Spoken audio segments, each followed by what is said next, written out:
Hello, everyone, and welcome to another edition of Mormon Stories Podcast. I'm your host, John DeLynn. It is September 13th, 2023, and we are so super excited or animado to have with us today in studio Lupe Bartholomew. Hey, Lupe. Hola, ¿cómo está? Muy bien. Mucho gusto a verte. Oh, my Spanish is so rusty. We'll see what we can do. Lo hizo muy bien. So good. Yeah.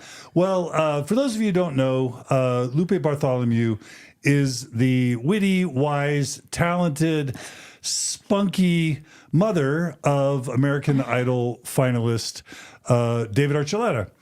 And Lupe, we'll be hearing her story today. She and her mom and sisters joined the Mormon Church in Honduras in the late 1970s. And eventually they came to the United States and kind of were living the Mormon dream. And believe it or not, up until last year, Lupe was a very devout, orthodox, believing, and happy Mormon, I would say. Would you say that's true, Yes, Lupe? that's so true. Yeah. That is so true. And then, her wonderful, brilliant, talented son, who fought the good fight for so many years as a believing Orthodox faithful Mormon, served a mission, dated as many girls as he could, and in such a heartfelt, sincere, and thoughtful way, came out last year on Instagram, as I remember, and came out as gay to the Mormon world. And that was the beginning of Lupe's Mormon journey as it took a turn. And so what we're going to do is we're going to today hear Lupe's Mormon story. The focus is going to be on Lupe and her story. And we're going to then talk about, kind of what changed for her and how she's processed those changes and where she is today in her Mormon journey. And I'm so thrilled to have with us as co-host for today, Gerardo. Hey, Gerardo. How are you? Good. How are you? Yeah, good. I'm super happy to be here. Yeah. And I was delighted when I found out that you and David had become, I don't know, friends. Is our friends, is that a fair way to? Yeah. Yeah, you guys are friends. So last year I found out that David had reached out to you. Is that right? Mm-hmm. Yeah. Yeah. So I met Lupe a few months ago. That was nice. Yeah. And we talked. I remember told her a little bit about my story, and I think Lupe was still a believing member. I then. think so. But it's pretty interesting. And I was just super glad, and I think maybe people don't know that David is half Latino. I mean, I guess there's probably a lot of people who know that, but there's probably a lot who don't. I didn't know that. And so I was happy that he had you to talk to as he was kind of working through his own stuff. That made me happy. Anyway, today the focus is on Lupe. And Lupe, I know that to begin, you sort of wanted to begin with a disclaimer about your intentions for today. Yes. And who you're speaking for and who you're not speaking for today. Yes. The disclaimer is these are my thoughts and my beliefs, and I don't speak for my children or anyone in my family, but for me. I'm already getting emotional. Yeah, absolutely. So this is my story. Yeah. And we've got tissues there on the table if you need You're them. prepared. Thank you. Margie and I had the pleasure of sitting down with you and your husband, David, for dinner. And it was just so fun and so delightful. So Margie sends her love, and we're just really excited to hear your story today. We love both of you. We can go out on a double date anytime. That was awesome. All right. What would you like to know? Yeah. and I do want to welcome anyone who's joining us today. And all of our guests or all of our listeners and viewers, we are live streaming this. So anyone on YouTube or Facebook that wants to ask a question or make a comment, we would love to incorporate questions and comments as they come up.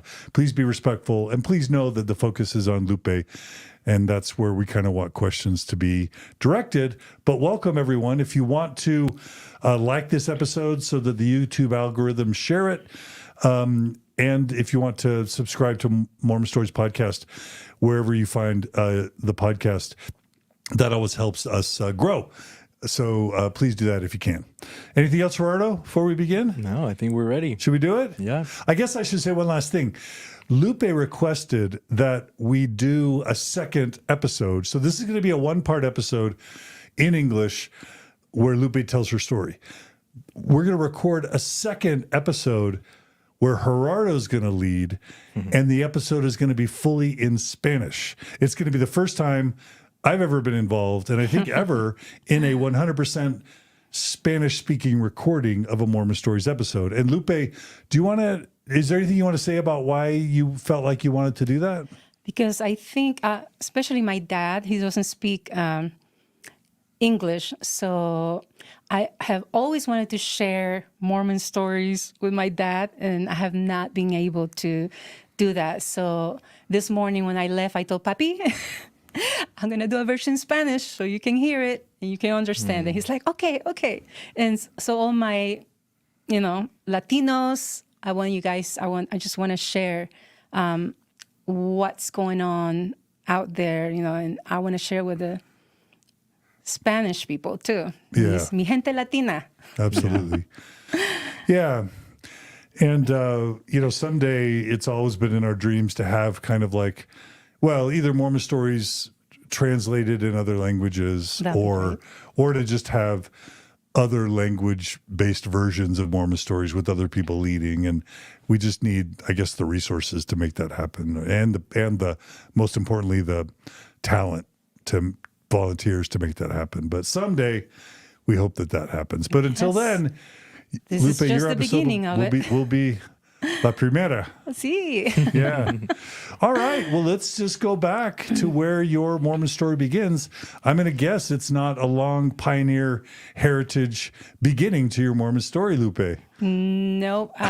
Growing up, I was Catholic, and Muy católica, as they say. Sí, católica, sí. My sister went to a school. And I remember going to my grandma's and going there to pray to the Virgin of, Guadalupe or Virgen Maria, and having all her candles and doing this, Catholic prayer. And I loved that, I just loved the religion. It was awesome. And this was in Honduras, in right? Honduras, yeah, in Honduras. What city? In case Ciudad? Well, we moved around like La Ceiba, Tegucigalpa, so we moved around a lot. So, And how many siblings? I have 3 more sisters. I have no brothers. Okay. So there's just 4 3 sisters and me total. And yes. And your 4 parents. sisters and my parents, yes. And your parents were Catholic before you? Yeah. Okay. Yeah, I always felt bad because I never got baptized as a baby. And I thought I was going to be condemned. And I felt so bad because everybody was baptized. And when they took the hostia, how you say that? The wafer, I never had Is a that chance. how you say it? Is it? Host. I don't know. It's kind of hostia. It's like when you go out there and take the sacrament. Yeah. And I never had a chance to do that. So I felt bad that I never could do that. And Do you know why I never you got weren't? baptized. Do you know why you weren't baptized? I really don't know. Okay. Yeah. But I don't So know. you felt like there was something missing. There's something missing. I felt ashamed, I guess, for not getting baptized as a baby. What did your parents do for work? My mom was a stay-at-home mom, and my dad was a newscaster. Oh. So he was pretty famous in Honduras. He would do radio and TV. What? And he studied, and he traveled the world.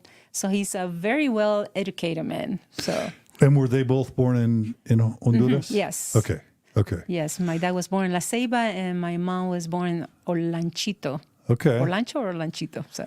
Yeah, well, that's fun, TV and radio. That's super fun. Yeah. Yes, it was fun to hear my dad, coming home from school, and people were listening to him on the radio, and so He was a celebrity a little bit. yes, Fun. he was a celebrity. Okay.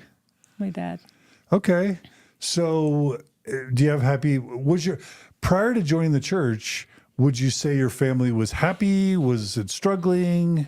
I think we were happy. There was a lot of unconditional love that my parents, gave us. It was always unconditional love. That's all I knew. My mom, I think, getting back into the religion, my mom, I think she was looking for a religion because we went from being evangelic, and Pentecostal, Jehovah's Witnesses, and investigated the Mormon Church. So we were investigating Jehovah's Witnesses and the Mormon Church. I remember going to Jehovah's Witnesses church for a couple of times, and we had two wonderful young men that invited us to dinner and invited us to church, to Jehovah's Witnesses. And we liked that. We also met the missionaries in a Matt, bus. can I ask a quick question? Yes. Why didn't you just stay muy católicos? Why didn't you stay Catholic? Yeah, I think my mom was just looking for a religion, but I really don't know. But I guess she didn't feel complete in the other religion because she used to be a teacher in either evangelic church and we were, my mom loved being involved in church. She liked to participate. She liked to be up front and always raising her hand. She always wanted to know, everything. But I remember us playing how you call this, a pandereta. It's called the little instrument. The instrument that you play, and you say "alabare, alabare, alabare." What's it called? Like a tambourine? Tambourine, yeah. Okay. So we used to play that. It was so much fun. Prayers were so much fun, and so we really enjoyed those kind of religions. It was just super fun. Yeah, okay. To go to church. Maybe the other churches that weren't Catholic were more exciting, more participatory, more fun, more joyous. Yes. Okay. Yes, Yeah. I think so. But I was just a little girl. So wasn't Mass or part of Mass used to be in Latin or something? It was not fully in think so, Spanish, so yeah. it was pretty boring. yeah. I'm Well, not sure when that changed. For a kid, but- yes, but I think for adults, you want to go there and Yeah. just be at peace and just Yeah, do your you thing. don't participate too much. yeah. Right? But I just, as a little kid, I think we just follow whatever my mom did, because my mom was always with us, always. And it was a good thing. I loved it. Yeah. We got criticized because my mom was always with us, but I love having my mom with us. And basketball, we used to play basketball in school. And I played basketball when I was 7 years old up to 14. And I made it to the national team. What? So the Honduran national team. So I was the champion for my country as a free shots. Free throws. So I was the champion, and then I went to the championship for Central America, and I got second place. Whoa. So that was fun. That's cool. That was really fun. My Wow. sisters also played. I played basketball with my sisters as well. So we played in a lot of teams, and it was a lot of fun. Okay. Okay, so your mom is searching for the right church. She Yeah. tries Los Testigos de Jehová, and she so we tries were Los kind of like there, Evangélicos. Testigos de Jehová and Mormons. So we met the missionaries in the bus. We were going to a basketball practice, my sisters and I and my mother, and then we saw the missionaries, this tall, blonde, super tall, blonde missionary, and the other one, little one, and they were both Americans. So we asked my mom, "Hey, Mom, talk to them in English." So because we thought my mom spoke English, but she did a little bit. We didn't know. So she started talking to the missionaries, and then it was time for us to get out of the bus. And then the missionaries asked us, "Hey, where do you live?" And my mom just said, "At the other side of the bridge." That's all she said. Because, I guess in our countries, we don't do the addresses. We just say, by the tree, by the pink house, and turn left, Yeah. So she just said, at the other side of the bridge. And the next day, the missionaries found us. Okay. So they found us. So they started teaching us the discussions. And we fell in love with the gospel. everything they taught us about word wisdom. And we were coffee drinkers because that was the culture. You know, you always drink your coffee, and we drank lots and lots of coffee, like glasses of coffee. So that was part of our culture. But when the missionaries taught us about the word of wisdom, and they said that we shouldn't be drinking coffee because of, you know, it wasn't healthy.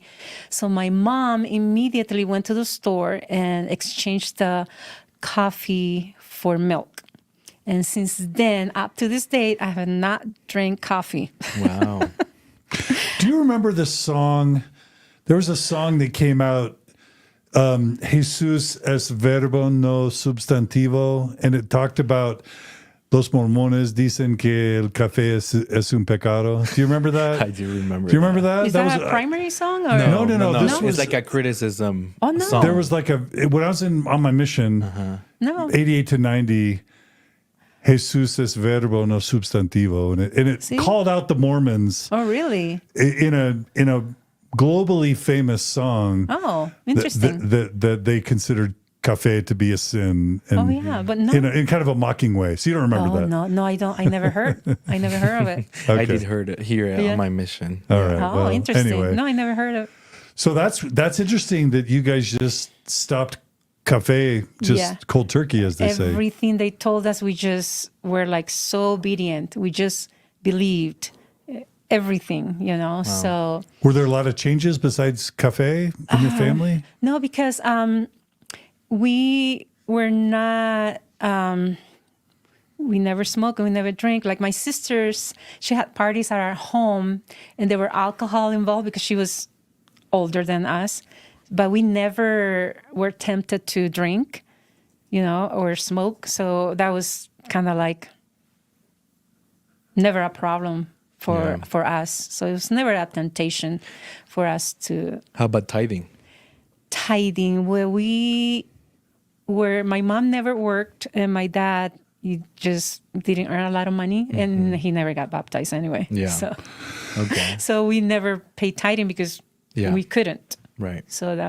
But I remember the missionaries trying to teach us how to sew so we can learn how to work and provide for ourselves. So do you want to talk about your conversion? I guess I want to hear about your mom and your conversion with your sisters, and then maybe why your dad didn't join as well. that's a good question. If you right? want to share. You want to share. My conversion, I was only 12 years old. So I think I just did whatever my family did.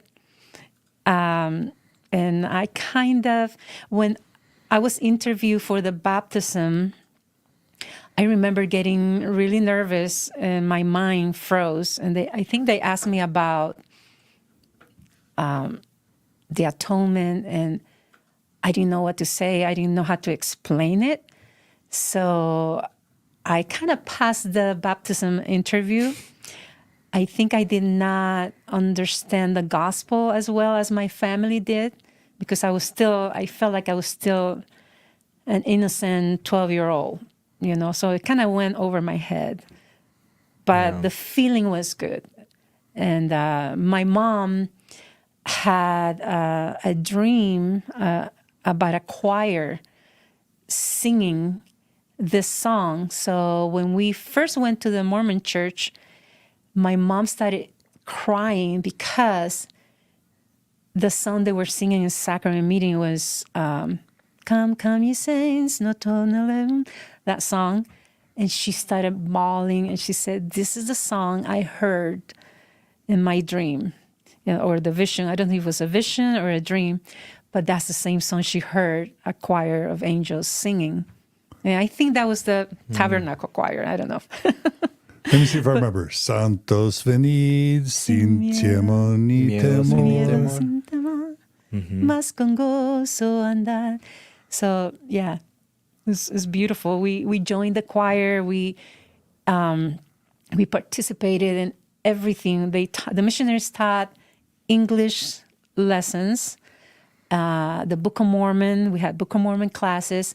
And every time we went to church, we did not have a car or we did not have a phone. So we have to walk I don't know how many miles we walked to church in the dark. You know, we'll come home in the dark from activities. Because wasn't it like in the morning you went and then there was like activities at night or something on Sundays? Yeah, I It was remember like being split. called as a teacher when I was 12, as a primary teacher when I was 12. And we have to walk to houses because sometimes we didn't have a church. We went to a house and met there.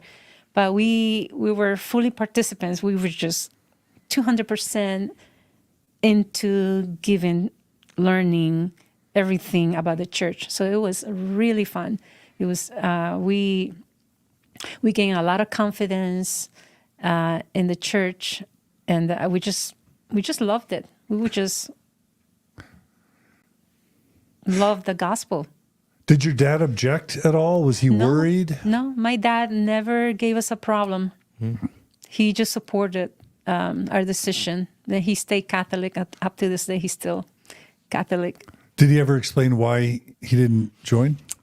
I think he was just being respectful. I just found out when I left the church that he already knew the whole story of Joseph Smith and everything, but out of respect, he never said anything. I was like, Dad, what?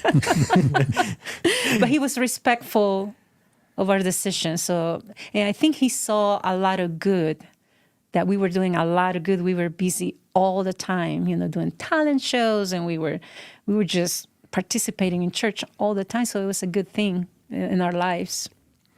So one thing that just stood out to me in our dinner is that you are a singer. You're modest, but you're a good singer. Yeah, a really good singer. I guess you've performed publicly here and there as well. And I'm curious, was your family musical before you joined the church, or to what extent was music sort of a part of your life because of joining the Mormon church? My grandpa on my dad's side, Joaquin Mayorga, I remember him playing the accordion, and my dad said he played the guitar, he played all the instruments by ear. He would play really good. So my dad is not a singer. My mom always wanted to be in the spotlight, but she was a stay-at-home mom. She was always singing around the house, always smiling and singing, Aldila, da la na na na na na, she sighed too. She was always singing and always happy. And so I had a good, childhood with my mother. But we participated in church choir because we did everything together. Me and my sisters, up to this date, now that we're old, we still do things together. We go out dancing together. We play basketball together. We do everything together. So we did choir, and that's how we learned how to sing in different voices. Tenor, we knew about tenor and the bass and the mezzo-soprano and soprano.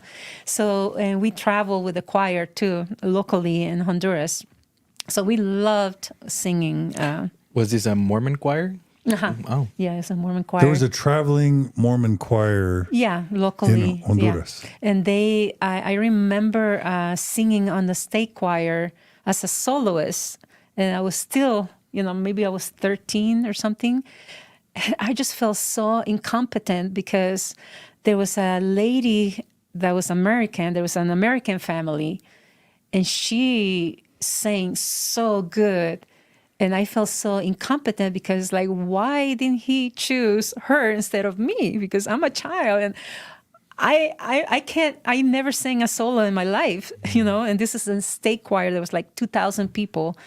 And the song was, I forgot the name, Galilea.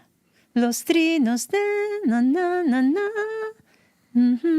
I don't remember that. Anyway, You so wish I that he sang, would have and picked I you. was shaky. I was just shaking and singing. I felt like I was a little bird singing. So that was a big test.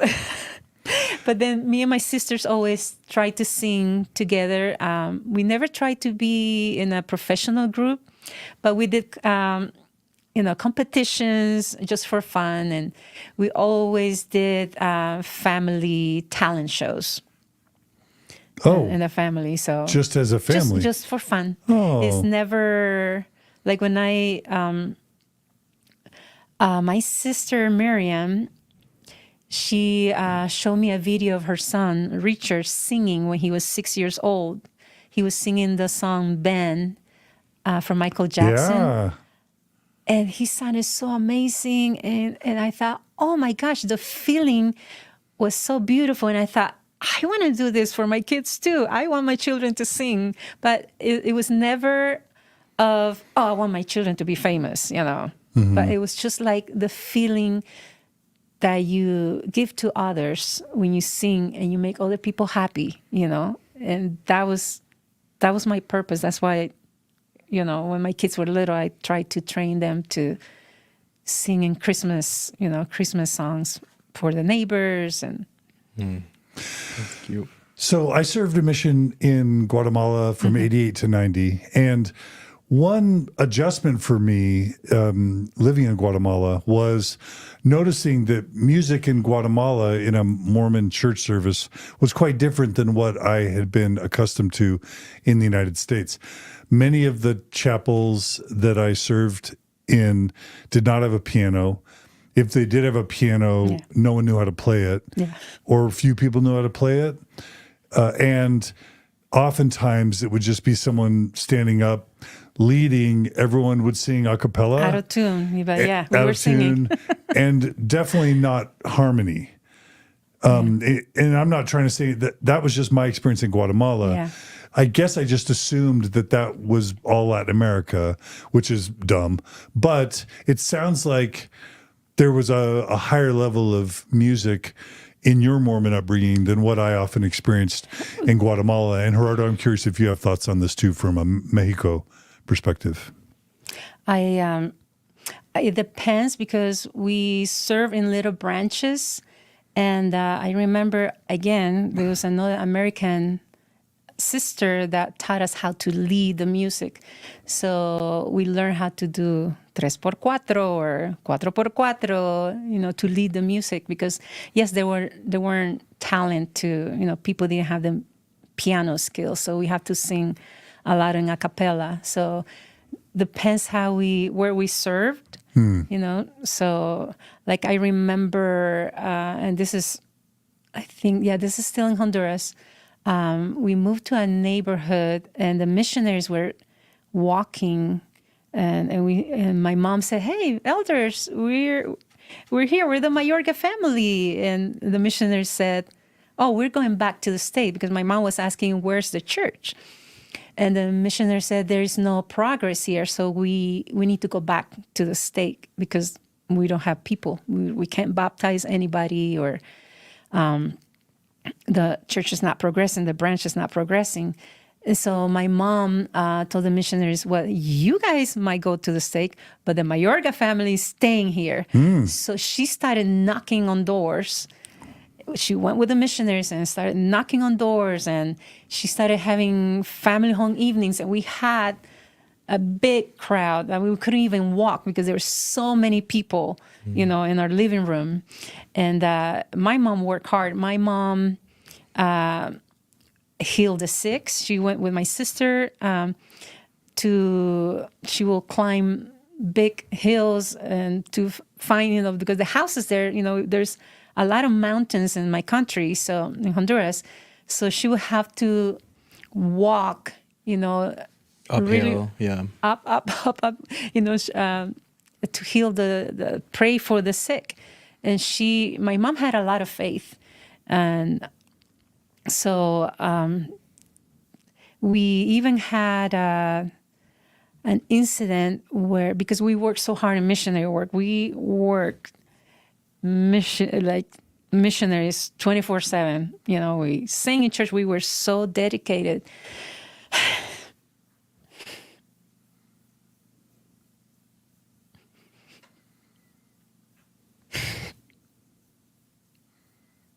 I'm sorry. We were so committed as a family.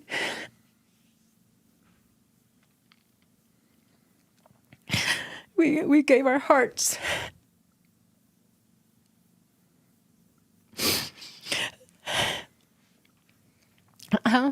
One day, my mom was serving lunch.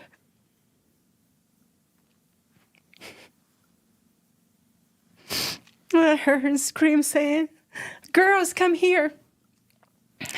The plates that she was serving lunch were floating in the air.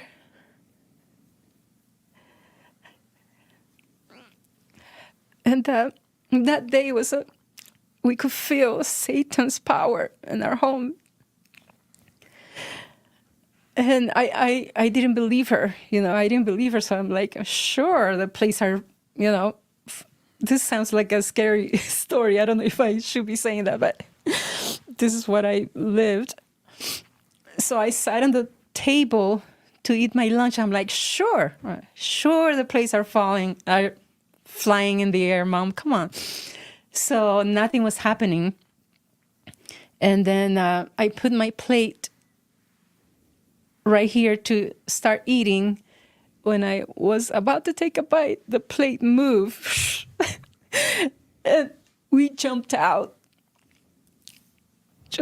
because it's like, I believe there is evil because of that. We felt Satan's presence because we were so dedicated to God, to serving God, that I think he wanted to come and, bother us because we were into serving Jesus. We were committed. So my mom, that day ended up going to knock on the door of the missionaries, like at midnight. He asked them to come and bless each one of us and bless our home. So the missionaries came and gave us a blessing. As soon as they gave us the blessing and bless our home, you can feel that the bad spirit, that there was like a dense, like a heavy, I don't know how to explain it, but there was something heavy in the air that it was evil. And when they prayed and blessed us, it just went away, just immediately went away. So I always thought that's the priesthood, that's the priesthood right there. There was no doubt that the priesthood was real. So, and we had another incident too, where we heard like a broom in the techo, in the roof. Uh-huh. And you could hear, and that was in another house. And every time we went outside to look and see what was going on, nobody was there. So I remember the branch president telling us, okay, just open your Bible, open the Bible and leave it there. So we did that, and the bad spirit went away. So I do believe in bad spirits because I lived that experience.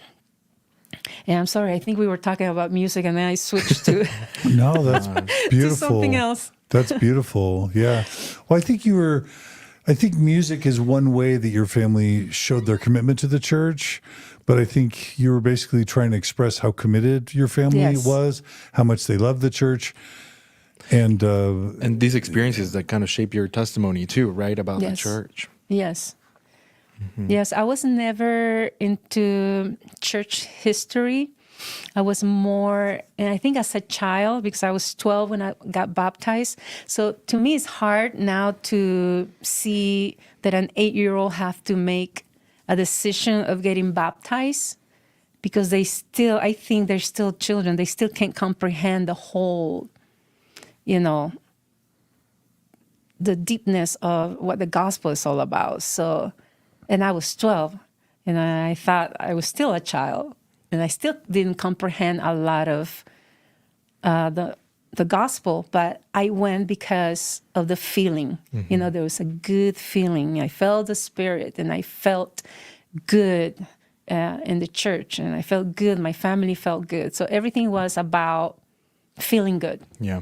As long as I felt good, and I relied on other people's testimonies when they, bore their testimony, and I felt something. I felt that testimony was so powerful. So I just feel in my heart, this is true, so it must be true. So, but I never went into church history. I never liked reading about, about Joseph Smith's story. Oliver and Cowdery and, Oliver and Cowdery. No, Martin Harris. I just kind of knew the story about, Yeah. Joseph Smith, the first vision, seeing the Father and the Son, but I was more into, I want to feel good.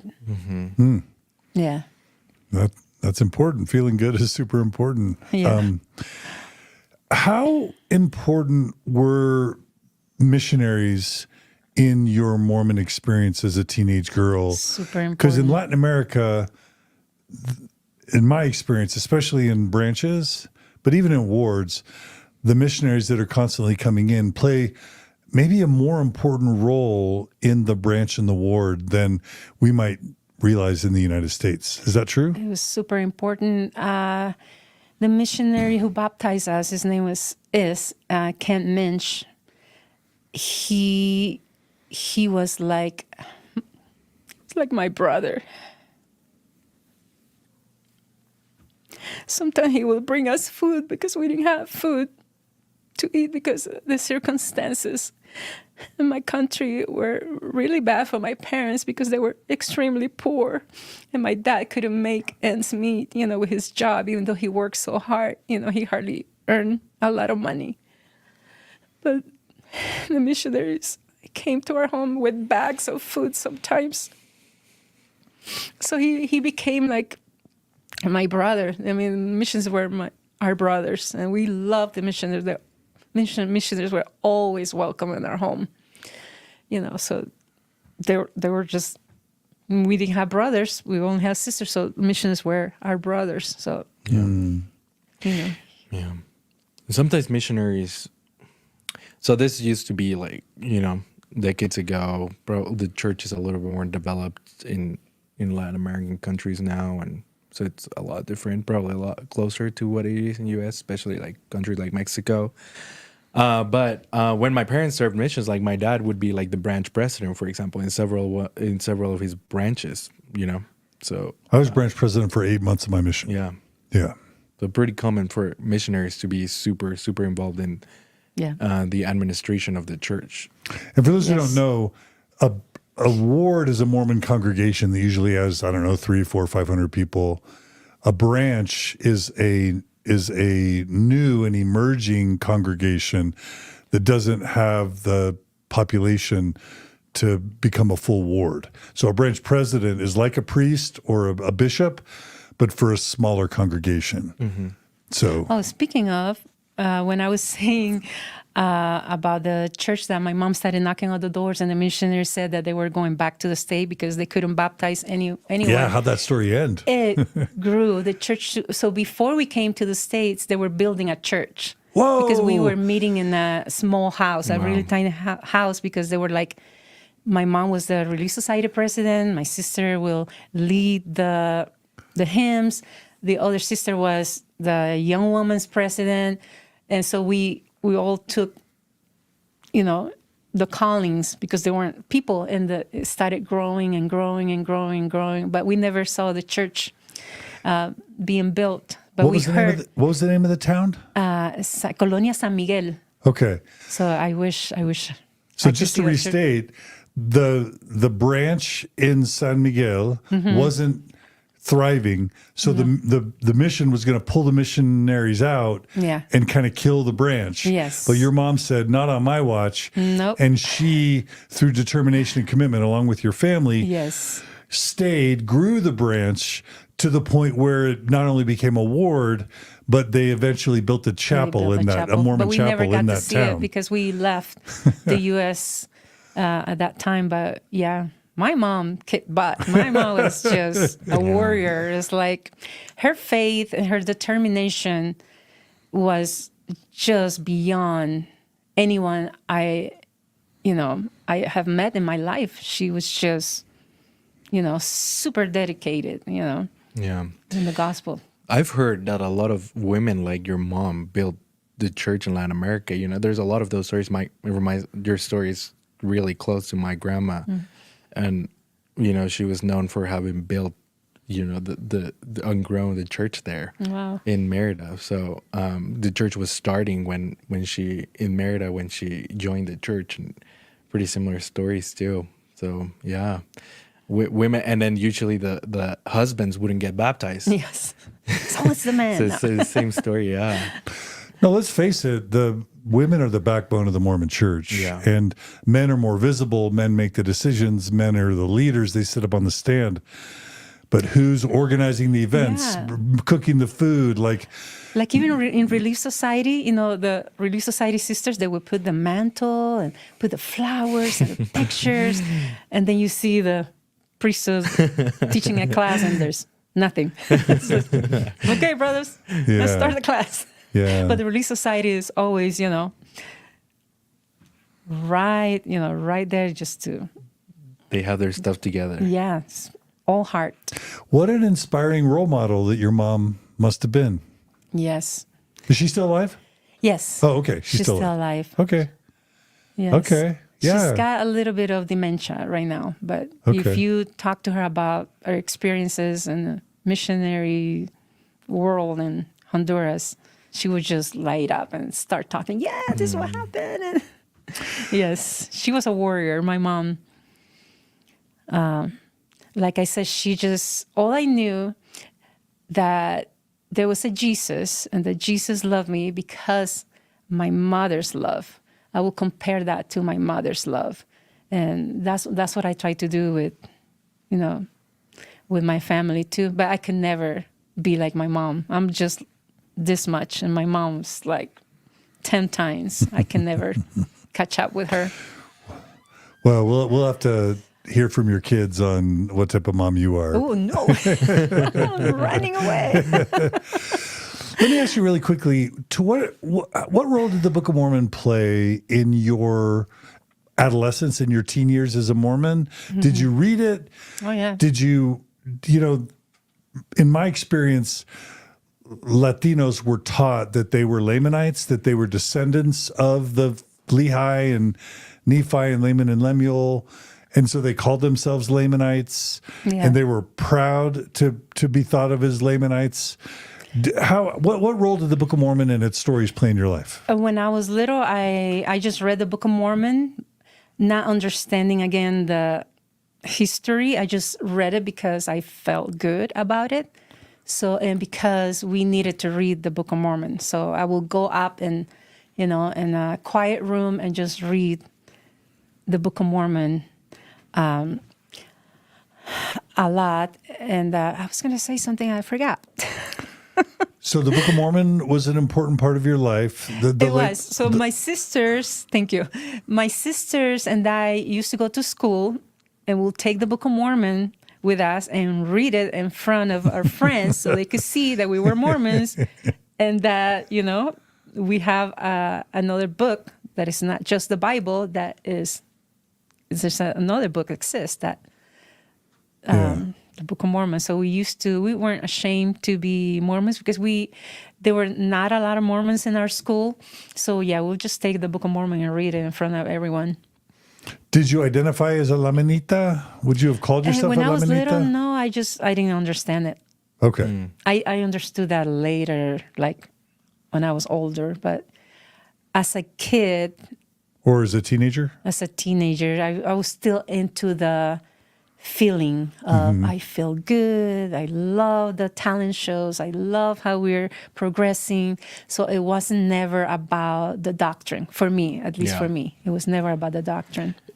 And it was probably the church being so young too. Members who are teaching the classes or who, in Sunday school, they're learning about these things as they're there's a lot of converts. Reading it on the manuals. That's true. Yeah. So we were first generation Mormons. So we, background is just Catholic. And do you remember loving whoever the prophet or the president of the Mormon Church was at the time? Kimball? Yeah. And do you remember what you thought or felt about Spencer B. Kimball? I never doubted that the prophet was a prophet. Never. It never hit my mind that, oh my gosh, but it was always 100% supportive of whatever the missionaries taught us, we believed. And that's it. There was no doubting. It was just, this is it. This is what we believe, So I mean, We would just support it. it's so mind blowing to think about it. Like, two dudes show up at my doorstep from another country, and then all of a sudden, okay, what's truth? Okay, whatever you say, I'm going to believe. Oh, there's some old guy back in your country who talks to God. Okay, I'll believe that. Oh, you have a book for me? Okay, this is God's truth. We were just, it's really we were interesting, called that the idea. Golden Family. We were called the Golden Family by the missionaries because Familia we Dorada. believed everything. Yeah. Everything was just, yep. Okay, we're wisdom, sure. Prophet, sure. Everything was just, there was no doubt. It reminds me of that song Salta Lake City in the Book of Mormon musical. I don't know if you've seen it. No. But, it's the missionaries going to Africa telling them about this place called Salt Lake City where there's a prophet. It's almost like Oz and the Wizard of Oz, far, far away where you've never visited, but that's where truth is and that's where goodness is. So what did the United States and the Mormon church in Salt Lake City, how did you think about that as a teenage girl growing up in Honduras? I didn't think about Salt Lake City then. Okay. I never thought that we were ever going to come to the States. So my dad got a job in the United States, and he brought us all here. So my sister Reina, my older sister, came first. And then it was like a miracle because they were not giving visas. So my dad got that job, and he brought us all to, I think we came to the state in 1981. How old were you? To Miami. I was 14. Okay. Yeah, I was 14. Okay. 15 when I came to the States. Okay, so you and your family moved to Miami when you were 15. And we also worked super hard there, the missionary work. We sang in every baptism. We went to our ward, to many wards. On Sundays, we will go from one ward to another ward, to another ward. Singing. Me and my sister would love to sing. Every baptism, the missionaries, hey, you need somebody to sing? We'll sing in your baptism. Was it culture shock coming to the United States? And what about the language? Oh, yeah. We never went to school to learn English. And you can tell I still struggle. Yeah. Great English. But I remember I personally studied a little book that was called Basic English. It was a little tiny book, and I started memorizing phrases and started talking to people, So we just kind of taught ourselves the English language. But you had to go to high school where everyone spoke English, right? We couldn't go to high school because by then our visas were expired. So we tried to go to Miami High, and we couldn't go to school because they didn't let us. Wow. And I wanted to keep playing basketball because my coaches in Honduras were telling my parents, hey, we want Lupe back. Can she come back and play in the team? and I wanted to keep playing basketball, in high school, but we couldn't. So we ended up working, and we did under the table jobs, housekeeping. Or I remember when I was 16, I got my first job, and I pulled my hair up, and so I can try to look older. So I went to an interview of taking care of this elderly woman. She was 85 years old. It was a job of 7 days a week. And I just told her, hey, I'm 18 years old and I love taking care of people. So I got hired for the job. And but later I told her the truth. I told her, hey, I'm only 16, but I needed this job so I can help, provide for my family as well, because everybody was working under the table back then too. So I don't know much about the immigrant experience, I'll say. So I just would have assumed that however you got here, if you were of age to go to public schools, you just go to public schools. Is that not? We didn't know better. I think we didn't know how to help ourselves or how to ask the right questions. Hey, how do we get a visa? How do we get legal? We just did not know. Yeah. I don't think we knew. So it sounds like her dad got a work visa so he could bring all his family. They entered legally, and then the visa expired. I don't know back then, but now undocumented immigrants, their kids can go to school in the U.S. without documents. But I don't know back then. It could be that back then they were not allowed if you didn't have a way to prove that you were staying in the U.S. legally. Okay. I'm curious, do you know what job brought your dad to the United States? What type of job? Let me call him Papi. If you want to share. Oh, you don't know. Okay. Was it radio or TV? Or, yeah. No, okay. It was something else. Something with the government, I think. Okay. I forgot. Okay. So you never went to high school in the United States? No, Oh. I couldn't. I wanted to, but I'm so sorry. we just worked. I was 16 and I had to work 7 days a week. 7 and days a week? Yeah, it was a living job, and I earned $150 a week. And doing what again? Taking care of an elderly woman. Okay. And she became like family.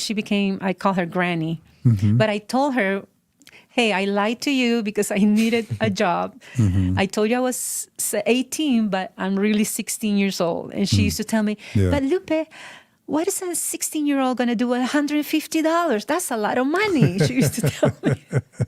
And I thought, the money's not for me. It's, it's to help my family survive, so. Yeah.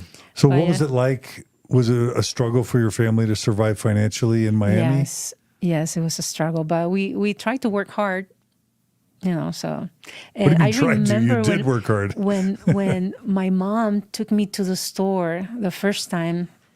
We live close to Calle Ocho in Miami, but we walked to the store, and I remember my mom buying bread and my mom buying this and buying that. And I thought, that's a lot of food. Wow, my mom is buying a lot of food. So that was like a blessing, to be able to work you need. So I appreciate that so much. So your standard of living increased when you moved here. Yeah. Yes. But even though we lived in it was a 1-bedroom apartment. Like in Honduras, we also struggle because we never had a phone, we never had a car, we have to walk everywhere. So I grew up like that, but I love my childhood. I have great memories of my childhood. So I don't think anything was missing because my parents knew how to provide the love that we needed. So financially, we struggled, but the love was there. But you're saying it was 6 of you in a 1-bedroom apartment in Miami? It was like 3 of my sisters. Okay. And my mom. Unfortunately, my parents, because of the situation, they got divorced.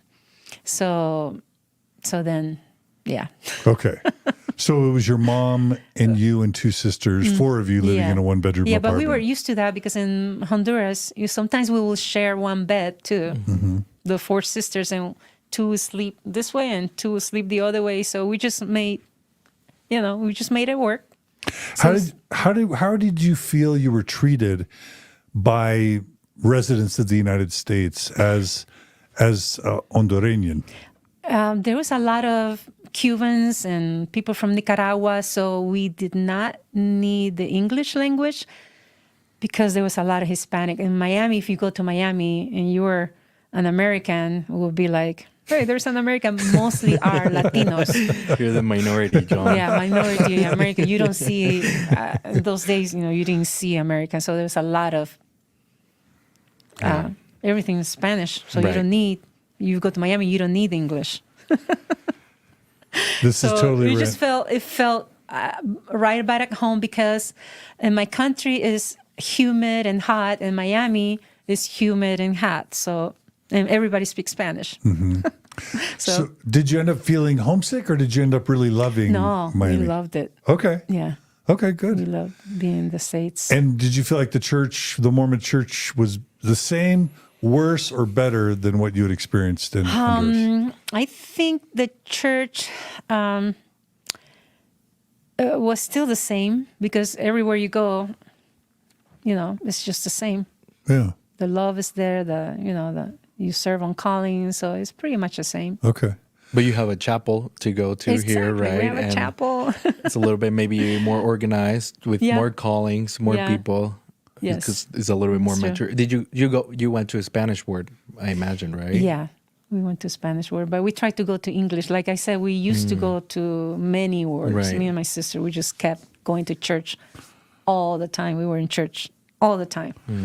Did you play church basketball, women's Yes. basketball, young women's Yes. basketball? Was that Yes. fun? Yes. It was fun. It was like playing with the guys. Me and my sisters, we play with the guys because they always thought that, oh, look at those ladies, those little kids. But we play like guys, It's like, watch out. In those days, now we're old. We're too old, but I want to play basketball with you, Lupe. yeah, That'd be fun. let's do it. All right.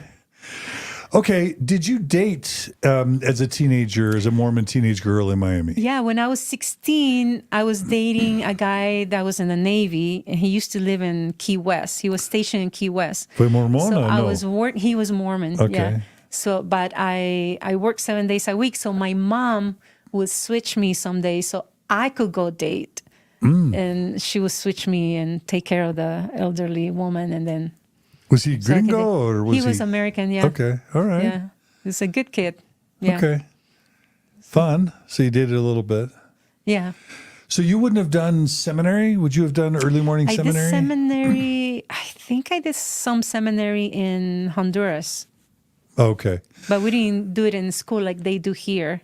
We just took a seminary class in the evening. Right. I guess Yeah. there's a part of me wondering why your bishop, your Mormon bishop, wouldn't have helped get you into school somehow. But I don't know what I'm talking don't about. know. I don't know. I don't know either. Yeah. From back then, I don't know if it was, if they could do it. Yeah. Yeah. Okay. Yeah, complicated Okay. stuff. Anything else about your teenage years before we kind of go to adulthood? And Teenager. did you take the GED or did you, I took a GED. I never went to yeah. high school. So, Okay. Okay. but I just worked. I Yeah. just needed to work. Yeah. Okay. So did you ever make friends in your ward who were like going to BYU or, Mormon kids that were going to do all the Mormon things, like I go have- on missions and go to BYU and that I sort have of thing? always been an introvert. Oh. So my sisters are up to this day my best friends. Okay.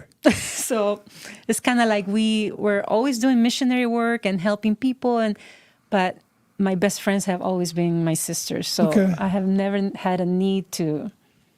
But we did have friends, but my best friends are my sisters. So Yeah. because as an introvert, I think, I'm just kind of like, you get comfortable in just being alone, I guess, or, Yeah. How about But- missions? Did you ever hear about Mormons serving a mission? Women probably was not super common to serve missions back then. I think I always wanted to serve a mission, but I got married when I was 23. So I always wanted to be a mom. Oh, what I was going to say, I never enjoy going to young women's. My bishop used to say, Lupe, you need to go to young women's. I'm like, no, I just never felt I connected with the girls. But I love Relief Society. So I would sneak out to Relief Society all the time because they were talking about motherhood and they were talking about more important things that I thought they were more important because I always wanted to be a mom. So that's why I got married when I was 23 and Yeah. had my first child immediately, like a year after. So Wow. And you may or may not want to talk about any of this. So just say, I'd rather not talk about that. So did you marry someone who's LDS? Was it a temple marriage? And is there anything you want to say about that or not? yeah, actually, I was inactive in the church, but being inactive doesn't mean that I did not have a testimony. I was just inactive because I just didn't feel like going to church. But For what age? I think I was, when I 22. Okay. I was here in the States. I was inactive, active, until lately when I decided last year when I'm like, I'm just going Right. to be super strong and nobody who leaves the church, I'm staying in. So when I met my previous husband, he was a returned missionary and we dated and I told him I was inactive. And he said, "You're inactive? No way." So, I started getting active in the church again because he was an active LDS. So, and then we did get married in the temple. I think we took the bus because we were poor. We took the bus to Salt Lake City from Miami. Because I met him in Miami, and we took the bus and we got married in the Salt Lake temple. And yeah, okay. And you, your profession at the time you married him, were you still helping others? You know, kind of supporting elderly people, or had your job changed by then? Once I got married, I did not want to work. I just wanted to be a stay-at-home mom. So my goal was, I want to be a stay-at-home mom. So I gave birth in 1989, my first child, Claudia, and then David came along in 1990, and then I did had a stillborn child. My third child was a boy, so I would have 6 children. So that was a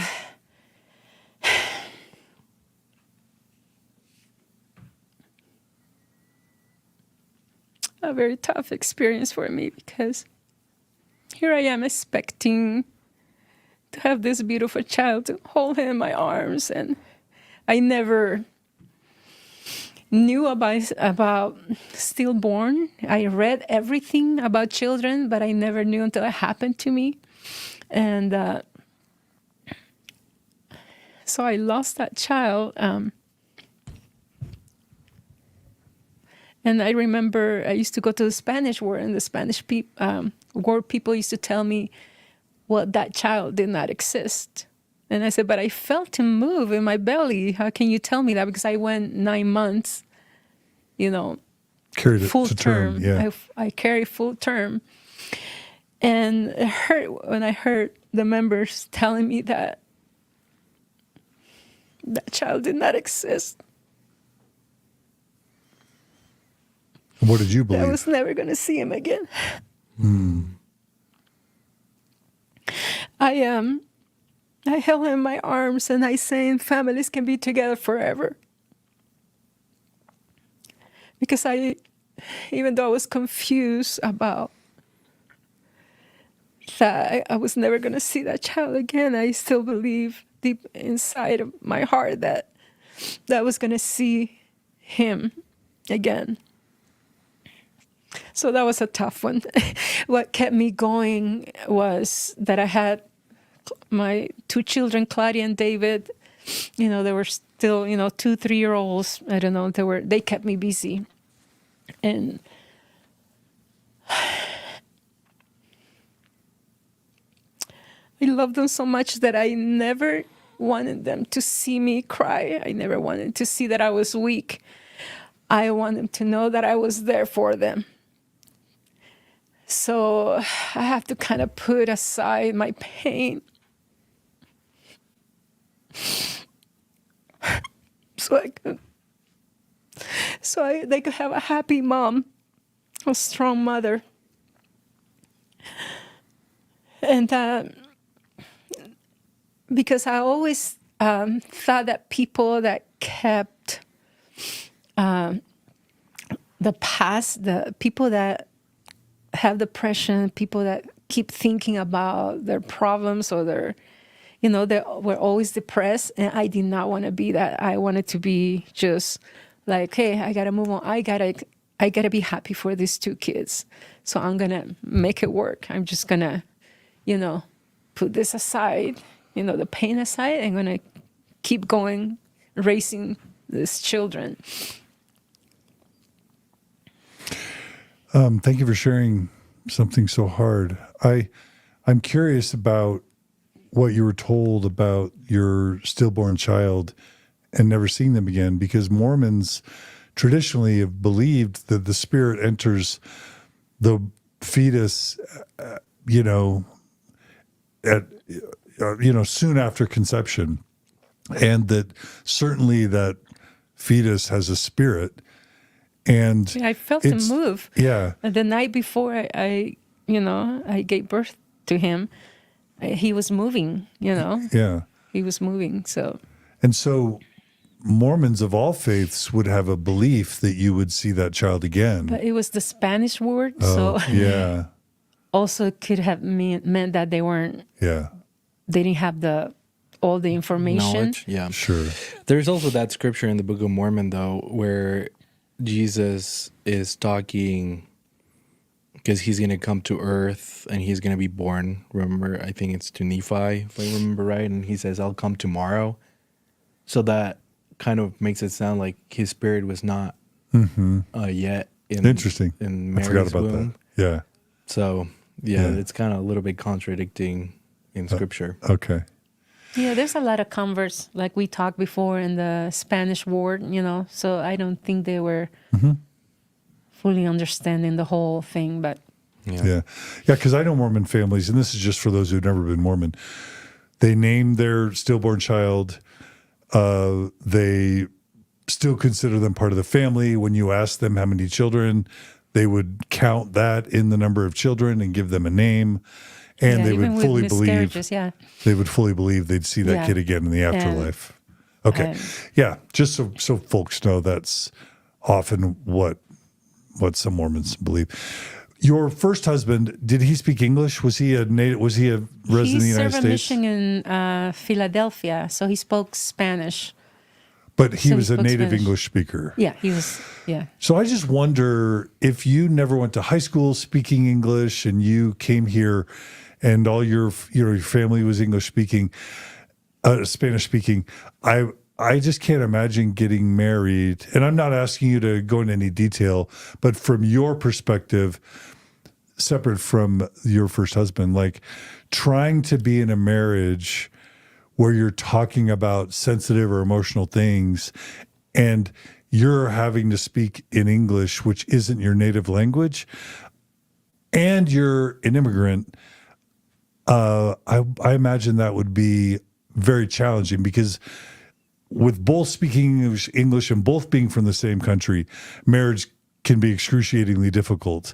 So I can only imagine from your perspective that might have been difficult. I don't know. Not really, because like I said, I didn't have to. I think we learned English in 1 year. So we were, communicating, and he spoke Spanish. So he spoke well and enough. I didn't have to work. So Okay. so it wasn't really in the church. We used to go to the Spanish ward, and we'll switch to English. So Okay. we'll go to both. So it wasn't really hard. My husband doesn't speak Spanish, and even for me, I went to college here and I learned English back at home. We struggle sometimes, because sometimes I say a word that it's not what was supposed to be the word that I was supposed to use or what I was thinking the word Exactly. meant. I mean, it happens. Yeah. Or maybe there's a word that you want to say in Spanish that you don't know the right translation, right? Yes. Right? Yeah. I would think. Yeah. Or just when you're emotional, you just want to speak naturally and not have to think about a second language. But Yep. sounds like Yes. for you, Lupe, that wasn't an issue. No, because like I said, he spoke Spanish, so we Okay. can. Okay. There's Yeah. no problem. Okay. You could speak Spanglish. The Spanglish, yeah, that's the way. That's the way we speak. Yeah. Okay. So temple marriage, and you had 2 children and then a stillborn. Take us, what happens next? Then, like every 2 years, I was determined to have 8 kids, but 8 kids. because I wanted to just be a mom, you Yeah. know. So I love children, so I was super excited. But then so total children I have that are alive are 5. 5 kids. 5 kids. That's still a lot of 5 kids. children. That's a lot Still of a lot of kids. I didn't know better then. I was exhausted. I was exhausted mom, and I think many times I became inactive in the church because I was so exhausted, and church callings and demandings of meetings and young women, and I just felt overwhelmed. So I think sometimes I just needed a break, to go to church because it was too much work. 5 kids is a lot. Yeah. And what cities did you live in throughout that first marriage? Was it pretty much all in Miami or? Miami. I think we lived in Miami for 8 years, and then we moved to Murray, Utah, because my ex-husband always wanted to raise the children in Utah because he thought it was a better environment for the kids. So your kids were in public schools. I homeschooled my kids when they were little. Oh, wow. Okay. All right. Only when they were like kindergarten, like, when they were, I think I went to school when I was 7, first grade, I think. So I never went. To When me, you it were was 5. weird to see little tiny babies going to school. Yeah. I thought, that's weird. And they're too little. So, and all they need to, so I educated myself. I was Googling stuff, and I found a group of homeschoolers, and I read everything about homeschool. And I thought, wow, it's like heavens open. Wow, that is so amazing. This is so beautiful. I can teach my kids at home. So, and all they needed to learn was the colors, the numbers. So you can do that at home. You don't need to send your kids to school for that. So I kept them. And reading. Kind of like, So did they do all school homeschool? No, it was kind of like unschooling. So I would get like software that they, ABC Mouse, right. or that they could do. It was more like informal. But I also taught them how to read by age 4. So I remember Claudia, my first daughter, she gave a talk in primary, and she read her talk like she was in high school. She was just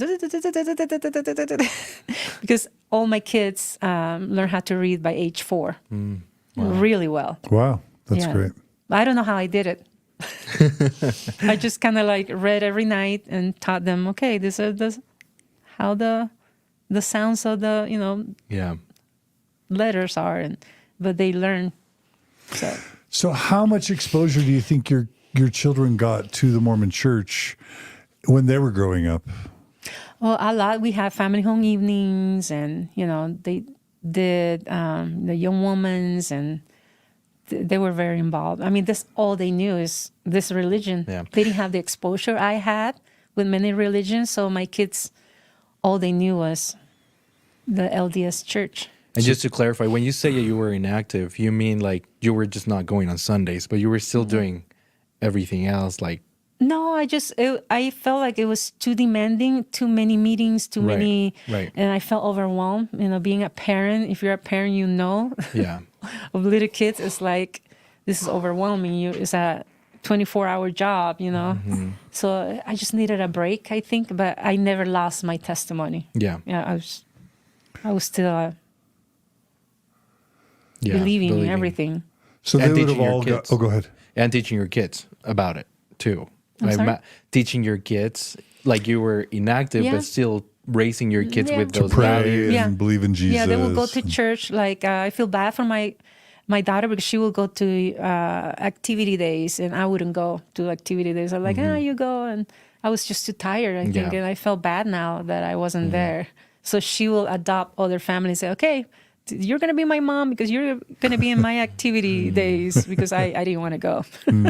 It was kind of flaky, I guess, but I never lost my testimony. I was still, believing. So all your kids were blessed as babies in the Mormon Yeah. Church, and they all were baptized when they were 8. Yeah, never a question. It's just the thing to do. And remind me, how many sons versus daughters of the 5? 2 sons, 3 daughters. Okay. And so your sons received the priesthood, Yeah. all the way along, Yeah. all that stuff. Just everything, yeah. Okay. It was just And- part of my culture is that's what We do. that's what we do. And do you remember what age or year you moved to Murray? And Murray's a suburb of Salt Lake City, so it's right here south of Salt Lake City. From Miami? Yeah. Because we live like 3 places in Murray, so Okay.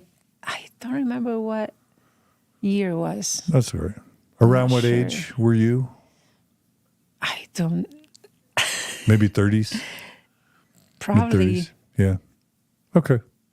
Yeah, because he was 8 years in about Miami. in the early 30s. I was Okay. early 30s, yeah. Okay. Yeah. All right. So you're in Utah, raising your Mormon family. And how important was music in your family with your kids?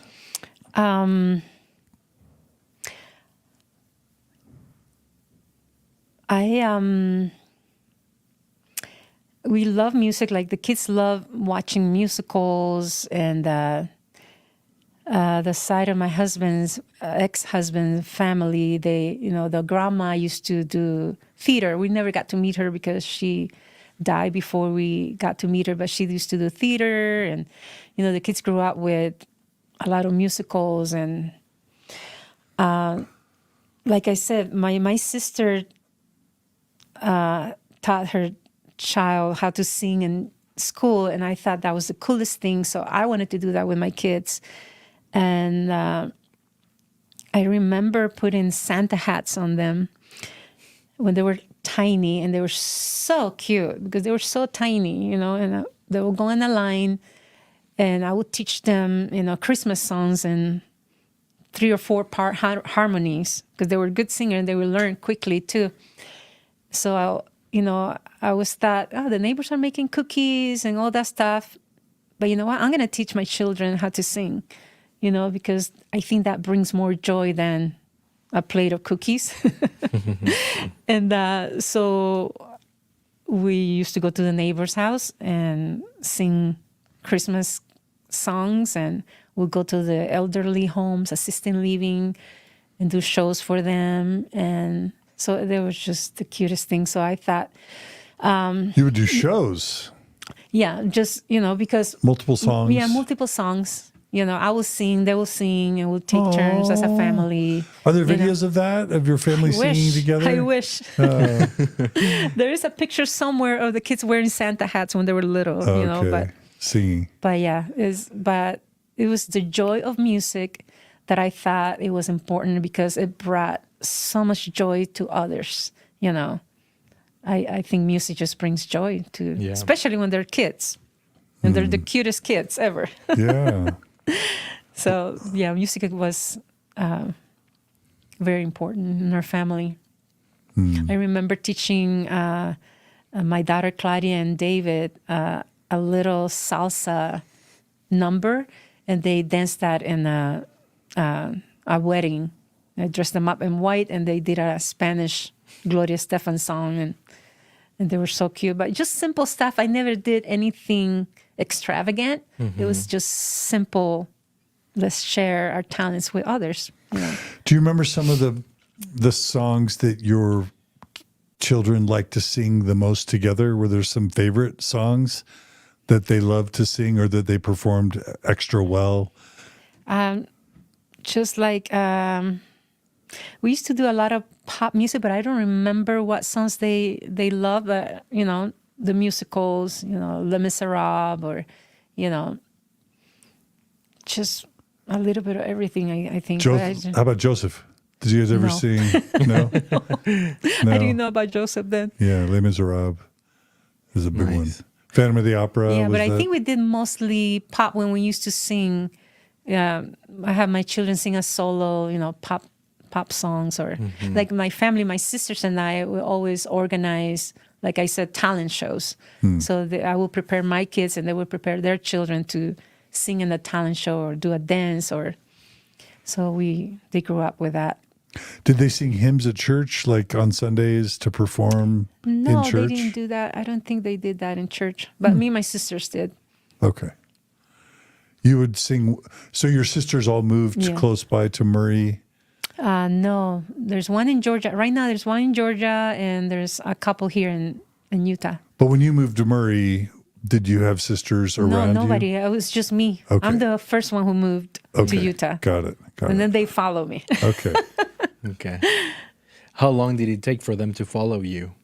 A few years after. It just happened. It's not like, Yeah. But yeah. Nice. And what was it like for you to move to Salt Lake City, see the Mormon Tabernacle Choir, It was great. visit Temple Square? Yeah, I loved it. Yeah? I loved it. Yeah, I loved the whole experience. The happy people here, people always smiling and, always serving. And I love the culture. I still do. So moving from Miami, where lots of people around you spoke Spanish, maybe most people, to Murray, where probably almost everyone spoke English and Spanish was less spoken, was that a culture shock for you? No, I love being in the States. So I think I spoke better English.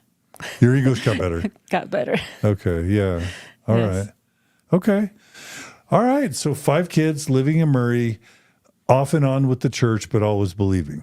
Always, always. Mhm. Okay. What's the next part of your story you want to tell? What do you want to know? So do your kids start, are they all, you said they were all involved in Young Women's and Young Men's. Did they plan on going to BYU or serving missions or any of those normal Mormon things? No, many of my kids have like anxiety, so school wasn't their thing to do.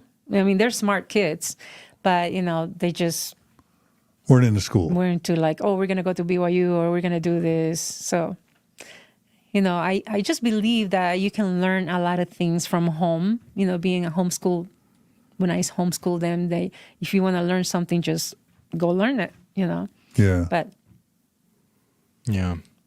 You have a story in your outline about a nephew. So I wanted to ask you about that.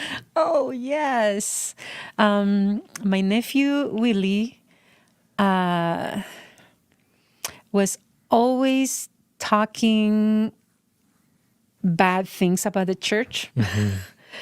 And every time we got together, he'll be saying something, oh, Joseph Smith, this and that. And I would just kind of like shut him out. And I would be just so mad. And I will tell my dad, why is he always criticizing my religion? And I was so mad because he was always trying to say something negative about the church. I wasn't into that. It's like, I'm not going to put up with this. So please stop. I don't want to hear it. So, yeah, I was not okay with that. Yeah. So he would always try to Yeah.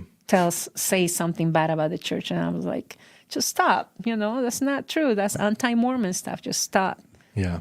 you And even though you say also that you were not really into church history No. or really I'm still learn not. much about it, nothing that he said really sparked like, oh, maybe I want to learn more No, about because that. I didn't want to hear it. Right. So he kind of will talk a little bit, and I would just kind of like leave or Yeah. get really upset because nobody's going to be talking about my church like that. Because I was defending church 100%. It's like, Yeah.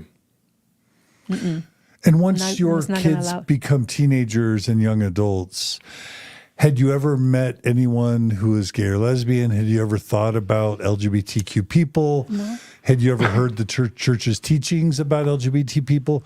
And what were your beliefs about being gay or lesbian? Or never. I just knew that what the prophet said, like, since the day we got baptized, we were always obedient. Whatever the missionaries taught us, that went. Is okay, that goes. And same with about gay and lesbian. I never thought about it, really. It's just whatever the prophet says, it goes. so, So if they're against it, then we're against it. so as your kids were teenagers, did it ever cross your mind that one of them might be gay? Well, David liked the color purple, and he was in the sensitive side, super sweet, kid, but never crossed my mind that Yeah. he was gay. It just That's who he is. Never crossed- Yeah. never crossed my mind. Just a sweet Just boy. one of the kids. Yeah. Yeah. It's just Yeah. like I said, whatever the church taught us is what we believe. But the But church we also, but the church also encourages kids to go to BYU and to serve missions and to get temple married. So Yeah. did Well, we you? supported all that. Yeah. Oh, you did. Oh, yeah. Okay. Yes. Okay. Yeah. Yeah. 2 of my kids served missions, and I was super happy about it. Your sons are. Yeah, I have Your son. one and of my a daughter daughter. served Okay. in Texas speaking Spanish mission, and then my daughter Jassy, and then David served in Chile. Okay, got it. Okay. Super proud mama. Yeah. Yeah. So we don't have to talk about this at all, but I imagine David trying out for American Idol and then performing in it and all that. I mean, that's a lot. And that was all before his mission. Is there anything you want to talk about that from your experience, kind of as a mom watching that happen? Was that anything for you? No, it was a great experience to see your child on TV. Well, like when he was before that, was he in competitions? Was he singing locally in Utah? Was he well known in his high school? Was there any building reputation or goals? Did you ever think, as he was a teenager, that he would become a pop artist? That kind of Never. thing? No? Never, because everything we did as a family, it was just for fun. He was singing, junior high, and people would go crazy. But David was just a super shy kid, and so he did competitions, and he did 10-year-old. It was his first competition, I think he did, and he won people's hearts. So, but I never, we watch American Idol when they were little, but it was never the goal to have my children succeed in singing or anything else. It was just, let's do this because we love it and because we bless others. But never crossed my mind that was going to happen. It's like, and it happened. And it's just like a total different world. It was a great experience. It's a bitter and sweet experience because, of course, we never had a famous person in our family, and that was so cool to see him progressing and being on TV, and wow, this is amazing, this is so cool. But at the same time, when it was hard because then our family did not have the privacy, because we are introverts. So we're a family of introverts, so that was very overwhelming for us. I remember that in those days, many times I felt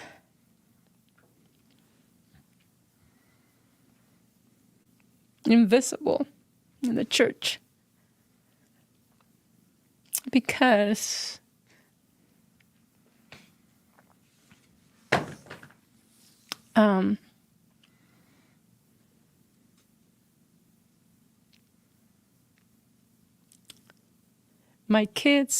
the rest of my kids and I disappeared. And it was all about David, which was great. I'm not saying, oh my gosh, I'm a proud mama. But in the church, it got too overwhelming because I remember somebody asked me sometimes, hey, how's your son doing? And I said, well, I have two sons. Which one are you talking about? It's like, they exist. My other kids exist too. It's not just David, Plus your daughters. Yes. Right? Yes. And it was just kind of weird because I felt that I didn't have friends.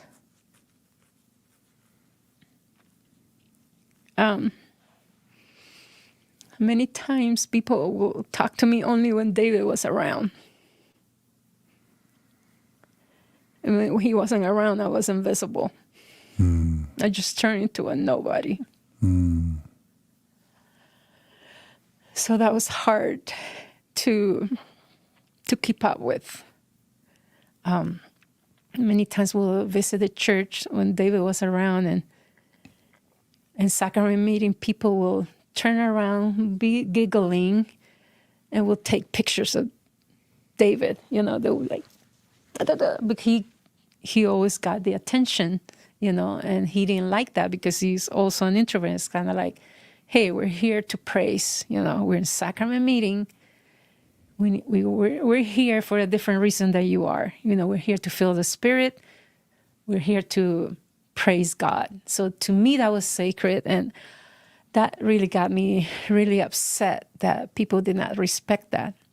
Because even when I went to the temple with him, people will turn around and just not pay attention to the sacredness of the temple, because all eyes were on David, and he would just freak out about that because he couldn't be himself, like Yeah. just a normal person. So he couldn't enjoy even going to the temple because of that. So up to this date, I don't have many Mormon friends because I always felt like my best friend died. She was Catholic. She was my best friend for many years. In Murray? Or She lived in Sandy, and Okay, she okay. just died of cancer. And then I had another best friend, but she left the church too. And I always wonder, why is it that I never had best friends that are Mormons? I just never felt the connection with them because I felt that I wasn't loved for who I was. It was more like, oh, you're David Archuleta's mom. Oh, your son is famous. It was all about the fame. And I just felt so lost. And it was difficult. The fame was difficult for our family. And so I got a divorce because the pressure, it was too much. And my husband was gone mostly of the time because he wanted to support David. And I stay home with the kids mostly of the time, the rest of the kids. But I don't want to get deep into that in my divorce. So I'm just going to say after 20 years, I got divorced. And then I met my husband in a volleyball game. When I was single. I was going as a single mom to the church. And it was hard because when we used to go as a family, here's my 5 kids, mom and dad, filling up a whole bench in the church. And when I got divorced, I entered the single world. And I really did not care what people thought. I thought my commitment is with God. And I don't care what people say about not getting divorced or being a single mom, because I wasn't there for them. I was there to praise my God. So I started going to church, and many times I went by myself because divorce is hard for many families. I met my husband, my second husband, in a volleyball game.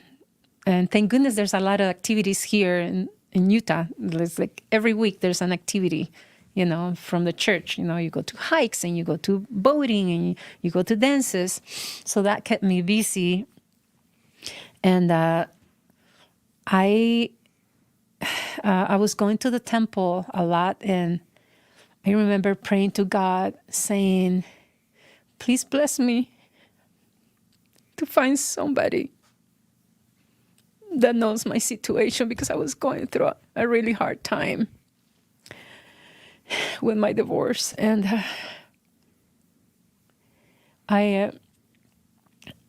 one of those times when I was praying in the celestial room, I heard Dave. There's a voice that said, Dave. And that was my husband now. And it was so clear. And then the next day, I went home, and then I felt a presence of love. So it was somebody in the room. And it's hard to explain when you have spiritual experiences like that. It's hard to explain. You're just in the mode of, don't know how to explain it, but I felt a presence of love towards Dave. I don't know how to explain it, but it's a pure love towards him.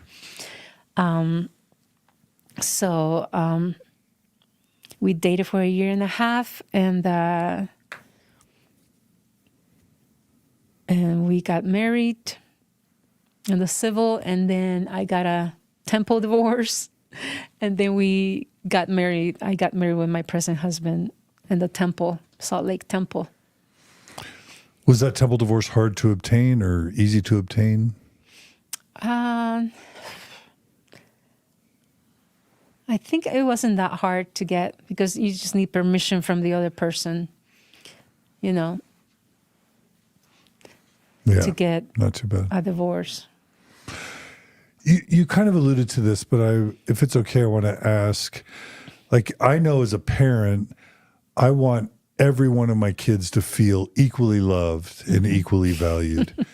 You're pointing at yourself. Yes. Yeah, even the story of Cain and Abel is the story of a kid that felt favored over another kid, and then there was rivalry, Yeah, and then there's one ends up always killing the rivalry. other, right? Yeah, it's always, you try to avoid that in the kids.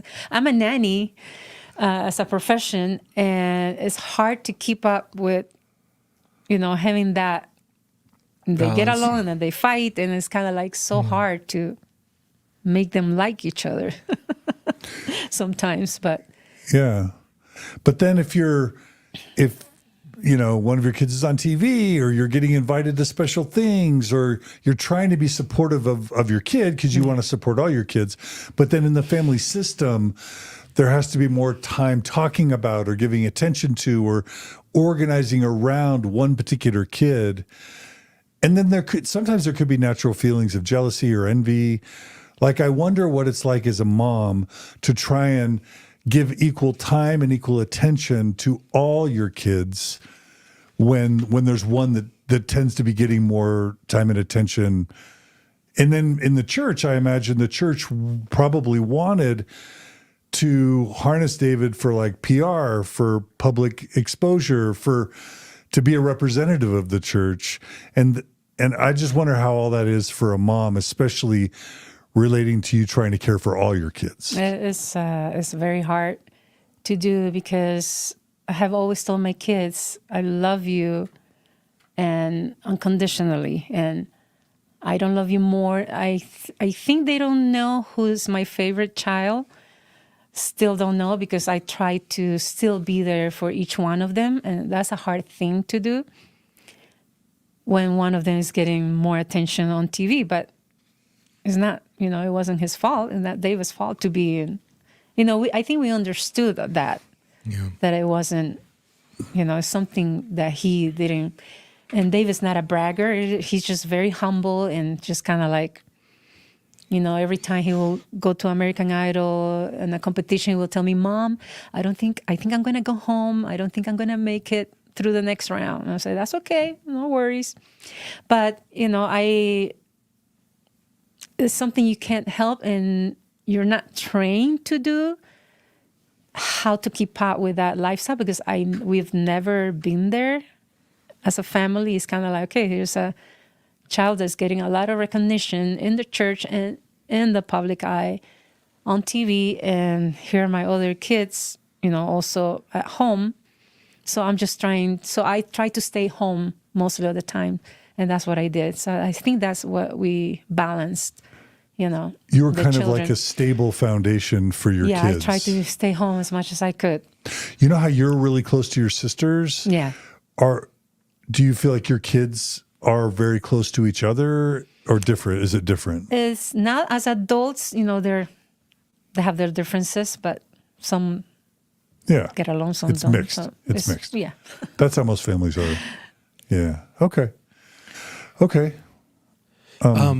So I had brought up your nephew, and you already talked about him, but you also talked on your outline about your sister who left the church, and how it was really important for you up until pretty recently to stay really faithful in the church, because that would show them that the church was true and they could still come back. Do you want to talk about that? Yeah, my nephew is actually my sister's son who tried to do that.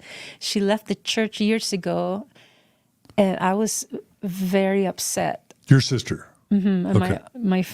my older sister, Reina, and she left the church. She also has a daughter who's lesbian, and I think they love the church also a lot, but I never understood why she left until it happened to me. So I was really upset that she left the church, and then my nephew was saying bad things about the church that weren't true. Yeah. So Talk about I the wanted to commitment. show. Yeah. I wanted to show them, and also some of my kids were leaving the church, and I just told them, "You can leave the church, but I'm staying. You know, I'm just gonna remain strong because I respect their individuality. You know, as a parent, you can't. I have never been a mother that will force. Well, you have to do this. You know, so it's their choice, and if they're adults, they can make their own choices. It hurt me a lot to see my family leaving the church because it's like, why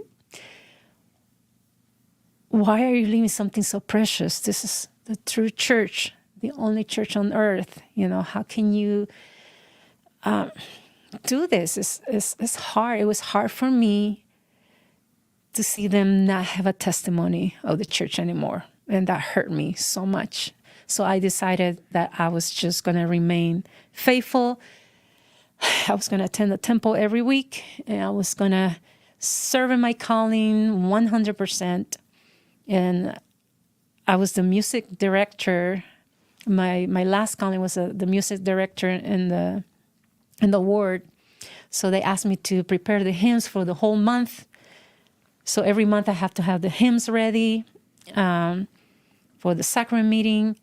But I always like to go the second mile. And so I did every 6 months. Okay, here's the church music for the 6 months. And then my next step was, okay, I'm going to give them the church music for a whole year. Because I was so busy doing other things. So I thought, okay, but I just like to go the second mile. And so, okay, I'm just going to get 100% and serve and show my family that they're in the wrong and I'm in the right. And I'm just going to be obedient and obey. I was going to show them. Do you think the children of yours that were losing their faith in the church felt you were disappointed or felt like maybe you didn't love them quite as much? No, I never showed them that. It hurt me when I heard that they were leaving, but I always supported them. And I said, I'm going to support you, even though inside I was dying. I was caring for my grandchild, and I will take her to church with me. And I'm like, I just felt so bad now because I was like, why didn't you tell me not to take her to church? But, you know, they allowed me to be my religion respectfully. My kids have always been respectful, just like I respected them leaving the church. They respected my, my beliefs. And, but I bought a Book of Mormon, children's Book of Mormon. I was teaching my grandchild how to pray. This is how we pray, and she could hardly talk, but I was trying to teach her, okay, this is how you pray, and this is how. So I was ready to teach them the gospel behind their parents' back. Yeah. As a mom, how did you experience David's mission? Was he your only child that served a mission? No, he served in Chile, and my daughter served in Jassy served in Texas, Spanish speaking, both of them. So, how was that for you? That David decided to serve a mission and maybe pause his career. Were you happy about that? I was super happy that because proud, right? Of the two missionaries is that I knew the gospel, and I was happy. So I was super proud that career did not matter. Really? To me, to me, it's like, whatever. Serving the church is more important than, because that's who I am right now, because of the two missionaries who taught me the gospel. So yeah, it's like, career can wait. Mission is more important. So you were proud and excited. Yes. Cool. And I'm trying to remember when David got back from his mission, how long ago that was. Do you remember how many years? Around 2012. 12, 13, probably. So about 10 years ago. That was still 10 years ago. Yeah. Yeah. Okay. And so, so how many years ago did you become really, really committed and dedicated to the church? Last year, November last year. Like I 2 was years, just 2 years ago. No, it was last year, Okay. 2022. Oh, I was It's just, just so recent. yeah. So last year was the most devout you had ever Yes, been in the I church. was just determined. You guys can leave, I'm staying. Okay. Because So I was just determined okay. to stay in the church no matter what, who left. Now was Faith that crisis. I was like, I'm not going to do the same. I'm going to stay faithful. but that was before David came out or after? That was after. Okay, so maybe let's back up to that. Do you want to talk about that? David Yeah, coming out. There was a phone call that he did, and I think he was trying to introduce me to the whole LGBT stuff that was new to me because I was totally against it because of how the would he religion. have known about your beliefs on it, other than what the church taught? How would David know? Because I love children. I always wanted grandchildren. So can't wait to be a grandma and, you know. Do you remember seeing him date women and getting Yeah. excited about women he was dating? Beautiful woman. Just beautiful woman. And I love them. Did you ever talk to him about why isn't this one working? Why isn't this one working? Why isn't this one working? Yeah, we had conversations like that, but you know. But you never suspected. You just figured he hasn't found the right person yet, or what? No, I just never suspected. I know that he was trying.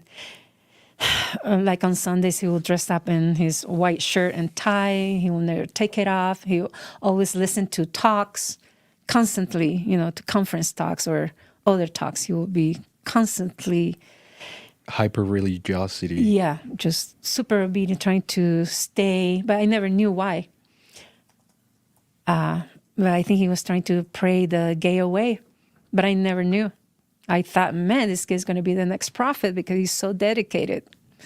I thought for sure he was just going to be right there, 12 apostles or something, because he was just so into the gospel, going to the temple everywhere he went. And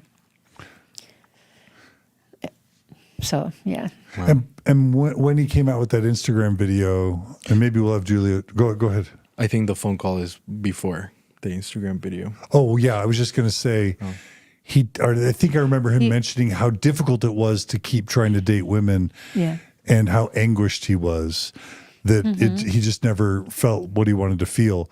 I guess you never caught on to that. You never had a sense Nope. that he was struggling. Nope. And is that just because in your family you didn't talk about those hard things? No, we never talk about, I never suspected that this was going to happen because I knew he was going to get married in the temple with a girl. I just knew it. Okay. Because these were amazing girls, and he was super obedient too. Yeah. To the gospel, to the teachings of the church. So There's no way. Yeah. There was no other way. So if he was struggling, he probably would have felt afraid to talk to you about it. Probably.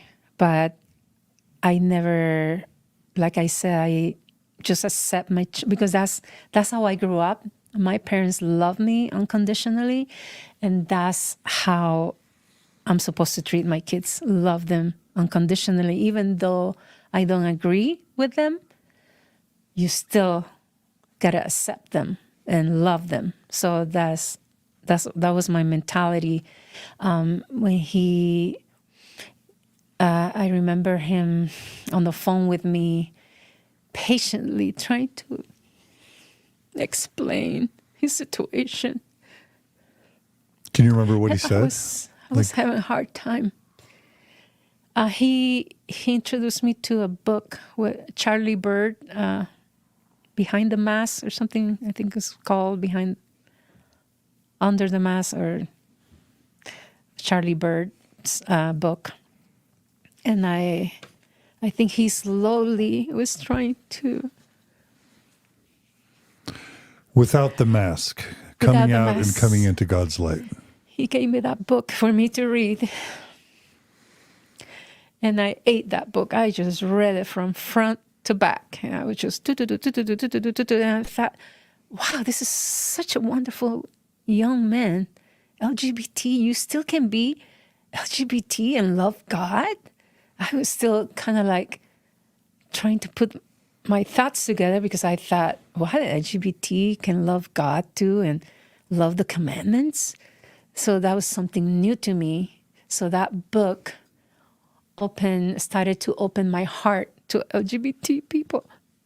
So he will have that conversation on the phone, very patiently trying to explain that maybe he will just be an angel in heaven, that he, because he couldn't get married in the temple, in the church, the family of proclamation doesn't allow that, This marriage is between a man and a woman. So he was just trying to teach me the world of gays and queer and, introduce me to that world, because to me that was new. And it was hard for me to accept it. But I told him, I love you no matter what. Our family is still a family, forever family, no matter what. But I was still in the church. I was still in the church. When he was telling you he was still planning to stay in the church? Yeah, I was planning to stay in the church. But it sounds like he was just saying, I'll be celibate. I won't get married, right? Yeah. Yeah, I was just respecting that. And I thought, he'll come back. He'll come back. Because that's what the prophet says. Because that's what the family proclamation. So I thought, he'll figure it out. And he'll come back to marry a woman. So I was just still hoping that he will change his mind. And this was just kind of like him trying to figure things out. And I thought, okay, he'll figure it out and he'll come back. Did you pray to Heavenly Father and ask for help, or? Yeah, always. What'd you? I was always praying for my kids, not just for David, because as a mom, again, All your kids. I just don't give just attention to one child, but this was, again, something new in my life that I have never dealt with, and I didn't know how to deal with because I wasn't educated about it. So I think David was trying to educate me into the LGBT world by giving me that book, Charlie Bird's book. And that's when I started like, interesting. This is really interesting that LGBTQ people have a heart. They're just normal people like us. So, for those who don't know, Charlie Bird, we've talked about him a bit, maybe on a past episode or two, but he was the mascot for Brigham Young University. So the mascot for BYU is Cosmo the Cougar, and one of the cheerleaders becomes the mascot. And then it's secret to the entire campus who the mascot is. And Charlie Bird was Cosmo for a couple years. And BYU's cheerleading squad / dance squad is like nationally known. They win national competitions. So I think Charlie, even before he came out, was probably the most popular Cosmo there had ever been, I would say. I think because of viral video, something like that. Yeah, because the internet, when videos started going viral, they had dances involving Cosmo and the other cheerleaders that just did really well. And so then it was just a big deal when Charlie came out as gay, right, Gerardo? Yeah. I would say that it's pretty interesting what Lupe is saying and her story, because it's my understanding that when David, from what I'm understanding, from what you're saying, is that David called you to tell you that he was gay, that he was not going to marry a woman, but he was planning probably to still stay in the church in some way, right? Like still faithful in some I cannot speak kind. for him, like I said. Yeah. I cannot speak for him, because he's got his own story. But like I said, my point of view, I thought he was just trying to figure things out, Right. and that he was gonna come back to the church and Right. marry a woman in the temple. Right. That's what I was, believing Yeah. back then. I brought it up just because when I came out to my parents, they had a similar reaction, or when they, it was devastating. Even though they knew I was gonna stay in the church, probably for some reason, it's still devastating for Mormon parents to find out that your kid is gay, even if you know or believe that they're gonna stay in the church, celibate. You still want them to get married because just families are so important in the church, and that's what you do, and that's how you The find family happiness. of proclamation, you gotta obey what is told. This is how we believe. This is our beliefs, and that's how that direction is where we go. Yeah. And the only reason I bring up Charlie is because for a long time he was he was either being held up or held himself up as the example of a faithful gay Mormon. He successful podcast, but recently, I think this is public knowledge, recently he's married his boyfriend. Engaged. Engaged. Mm-hmm. Okay. So I think he's not married yet. He's married. He is married. Oh, well, Yeah, he's married. I haven't followed Yes. it. Yeah, and so when somebody plays that role as the role model, they influence a lot of people, but they're able to be that role model while they're in that state. But it doesn't always last. And even like maybe Gerardo, you didn't know. I guess it's not emphasized when they're not able to maintain, in this case, the gay faithful Mormon celibate status, when they're not able to maintain that.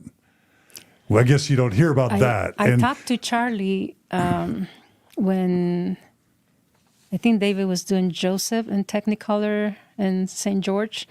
And I talked to Charlie and I told him, I don't think David wants to come back to church, because I did invite David to come with me to church.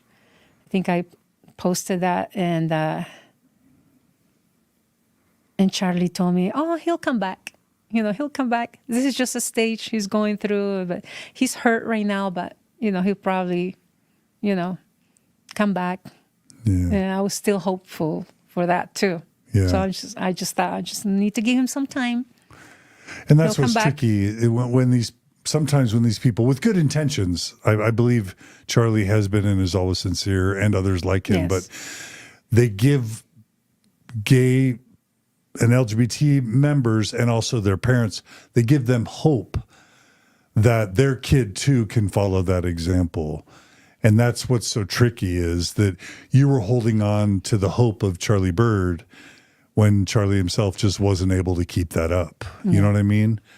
But yeah, I was still hopeful. Yeah. I remember inviting David to come to church with me, and because he's so polite, and I guess he didn't want to hurt my feelings, that he just went to church with me a couple of times. And one time he just told me, "Mom, I can't go to church anymore because it hurts."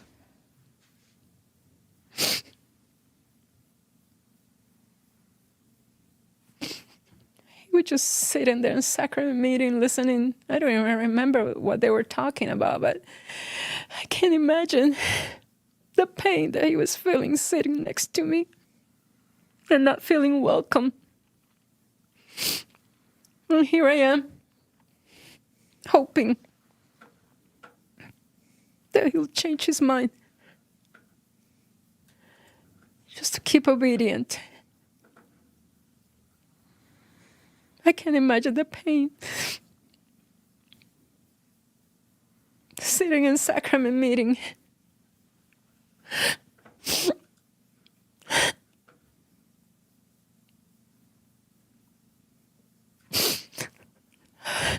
After serving, giving it all to the church. 200%. 200% he gave to the church.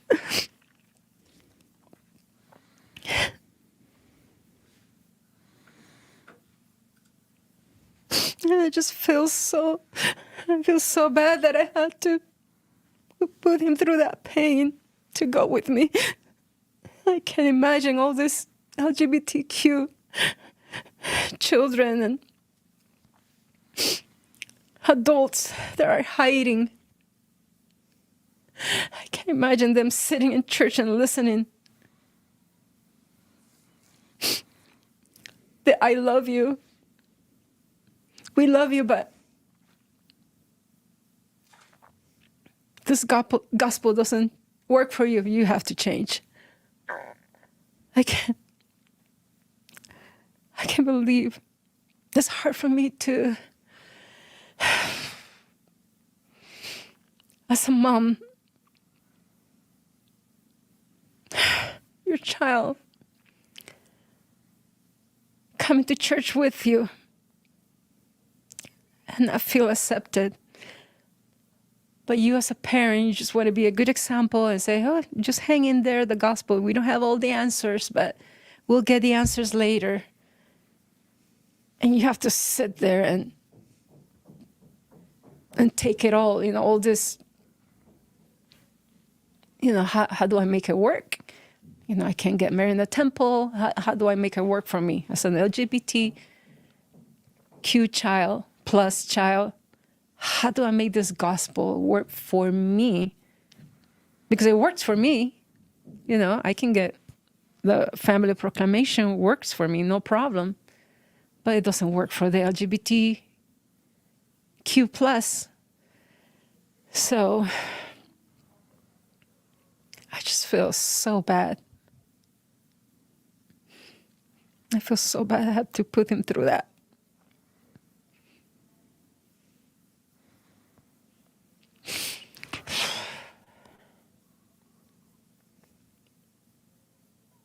Were there times where you've tried to encourage him to change or to stay faithful, do you think? Sometimes he will call me on the phone and I will put his songs, My Little Prayer or His church the songs songs that he recorded for the church. And just to remind him, look how all the good things you have done, for the church. Mm-hmm. Yeah, with your I faith. remember singing, I will go and do with my sisters at a fireside that we were invited to do. And we sang that song that David sang for the youth, especially for youth. It was the youth theme, I will go and do. And we sang that song. And after we sang that song, I sat down and I was in tears because I was in pain. And my sisters and my niece, they thought I was crying because I was feeling the spirit, but I wasn't feeling the spirit. I was feeling a lot of pain because David told me when he sang that song, he meant it. He meant everything he did. All the songs that he did for the church, he really meant it. He felt it. And now I guess it's just, it was painful for me to be on this side of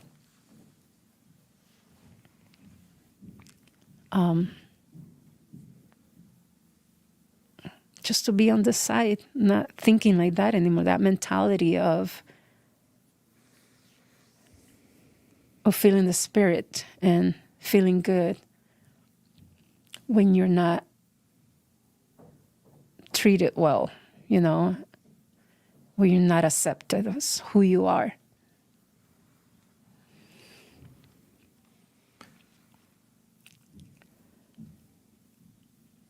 So Just really quickly, that song, is it I will go, I will do No. the things that Lord? No. I will go and do how we stand for truth. Though I've the listened to it. world may. So anyway, so it's I think especially for youth, it was a song, okay, a okay, theme for the okay. youth. Maybe it was 2020. Is it a Youth song thing. about obedience? Yeah, we'll go and do, yes, just like Nephi. Well, And I and will I'm go thinking into- just like your mom and just like you, like your mom, you and David lived exemplary lives of unquestioning obedience. Right? Yeah. 3 generations of very faithful, obedient, believing Mormons. Yeah. No doubts. No doubts at all. And you were happy doing it. I was super happy. Yeah. Yeah. So that's just a very different mindset to have to start experiencing. And this is just last year, right? Yeah. Even though it feels just like it was last month. I think November is going to be a year So, yeah. that I left the church for good. So, how did you go from feeling like you hoped David would return to the church to feeling sad for David and what he was going through? What were the next steps for you in terms of processing your journey? I felt like I was like hypnotized or something like that. I felt like I was breaking that mold of believing, and my shell was breaking little by little. It didn't break all at once, but I was still in believing mode, and I would watch conference, and I will hope that the leaders will speak and say, okay, now we welcome the LGBT into our community, and now they can get married in the temple, and now they can do all these things. So I was hoping for that in general conference. I was, okay, they're going to talk about it now. So I was hoping that they recognize that some of them are killing themselves. And this is not something to take lightly. Somebody is dying because they feel like they don't belong. It's like, how can you ignore that? How could you? So I was, when I received that Mama Dragon's letter of many letters of, I didn't receive it. It's David who received it. Can you I explain saw- who the Mama Dragons are for those who don't know? It's an organization of LGBTQ plus mothers who support their LGBTQ children, and they're there to support them. And they're traditionally accept them. Mormon, right? They're traditionally Mormon, but I Yeah. think now they're growing and they have other faiths religions, too. other Okay. religions now. And So you received what from Mama Dragons? What was it? it was for David. It's a heart attack. So there was a whole bunch of hearts with Handwritten support notes. for David. And say, hey, we support you. We understand. We love you and you're accepted as who you are. Just be you. And I thought, this is amazing because I can't not do this at my church because everybody, has their perfect families. And here I am now with I'm not just being divorced, but now I have a queer child. So, I'm kind of like not fitting in the perfect scenario that we have as a Mormon family. But I still believe that, hey, look, I'm divorced and I have an LGBTQ child. We still can be members of this church. We still can make it because God loves us all. That's what my belief was. So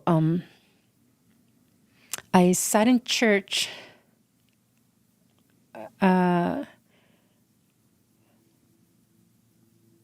one day in sacrament meeting, and I looked around. I didn't see any LGBTQ people sitting around. I said, why is that? Am I ever going to see them sitting? I never in my, 45 years being a member of the church seen one, not that I think about it.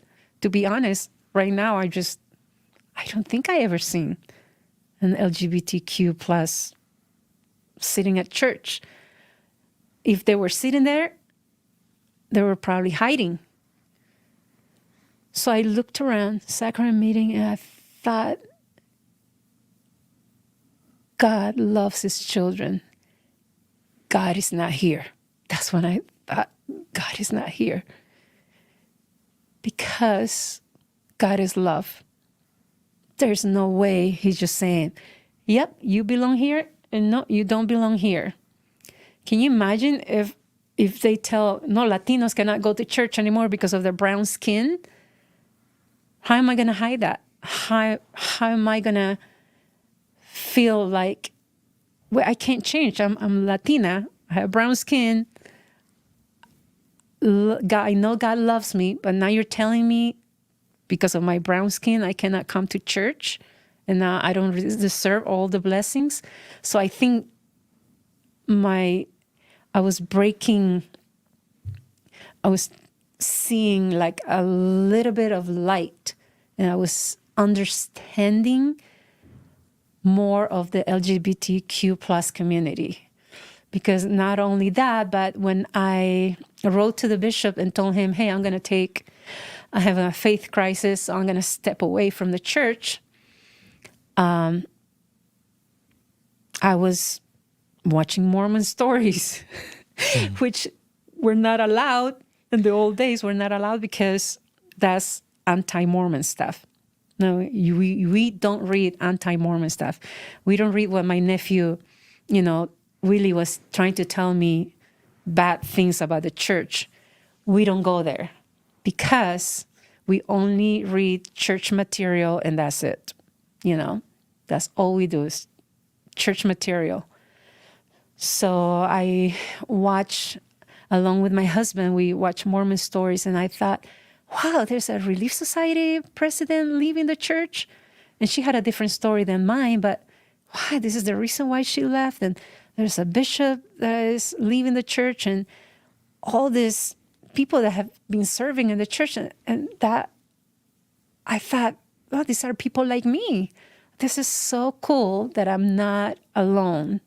I'm not alone. There's other people that are opening their eyes to reality, because I felt like I was in a little bubble of this perfect world, and that was my world. But now I'm kind of like getting out of it, like a door open, and now I'm like seeing things differently, So this is a new world to me that I wasn't allowed to go before. I have two questions. You mentioned, as you were processing the exclusion of LGBT people within Mormonism, you mentioned if God had told people with darker skin that they couldn't be members or be members in good standing, that would be a problem.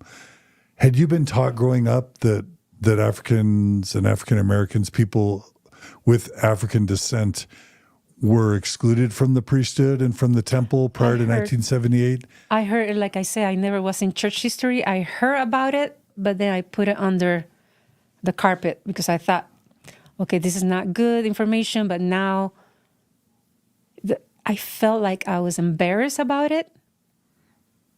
But I guess nobody was talking about it. So I guess things are good now because now we have inclusivity. Because now we have inclusivity, so we don't Racial. have to worry about the past. Yes and no, because we Right. still need LGBTQ plus and Yeah. to be Yeah. accepted. But I heard about it, but I remember feeling embarrassed about it. And Yeah. That's just kind normal. of like, okay, we're just going to keep going, because they keep you so busy with callings and, the new material, and that you just kind of like move on from that. That was a big problem then, but we don't have a problem with that now. So I guess we're good. Yeah. And then the other question I had,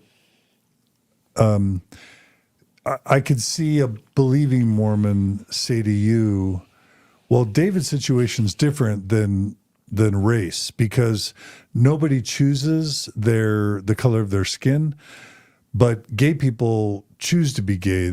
It's sin, it's temptation, and we all have temptation, and David just needs to be more faithful and choose to be straight, because being gay isn't like having dark skin. Being gay is more of a choice. As David's mother, who watched him, what would you say to someone who says that being gay is a choice and he could choose to be faithful? I was one of them. That's what I believed. It's your choice, his choice. He's making this choice, That's why I was hoping, okay, he'll come back and he'll realize that he can choose to marry a woman. So, like my dad said, he told me, until it happens to you is when you start opening your eyes. Because now that it happened to me, because I heard it before, it's kind of like, it's their choice. And I was against it. Having a child that is gay, and that opened my eyes to the gay community and to other things that I never, ever thought to welcome in my life. I heard also that something about chromosomes or that are stronger. I can't explain that because it's in medical terms, but it could happen that, they have more female chromosomes or more than male. And anyway, there's a whole philosophy about that. But I know that, at least in my experience as a mom, I saw my child praying the gay away. I saw him praying the gay away. He couldn't. So I think he tried for 32 years, right? Yes. He tried, he couldn't. He did his best, to the point that he wanted to kill himself too, right? Many stories like that. Why are we going to ignore that? What is it? When do we need to wake up and realize, wait a minute, no, they can't pray the gay away. So why do we accept them? Why do we change the rules of, and welcome them into our community? Because they want to belong in the community. They love being in the church. They love serving. They love the community. So why are we going to tell them, we love you, but we don't accept who you are? It's confusing. If you love me, accept me. Did you ever feel as a mother, because I imagine when David was feeling suicidal, he might not have told you because he was trying to make it work and maybe felt like he couldn't tell you. Did you ever feel did you ever wish that you could have been there for him when he was feeling really dark and sad? Yeah. That's why I think when I was breaking my shell, when I went to sacrament meeting and I did my homework, I kind of opened my world to the LGBT community. That's when I started lighting up. And I thought, oh, this is a different world that I need to accept now and that I want to embrace. So now I'm embracing that. And I'm not letting go.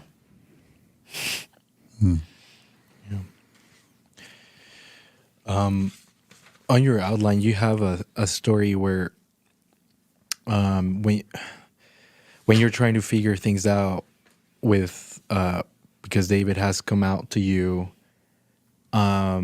you reach out to your bishop, and you're trying to find answers about how you could help David.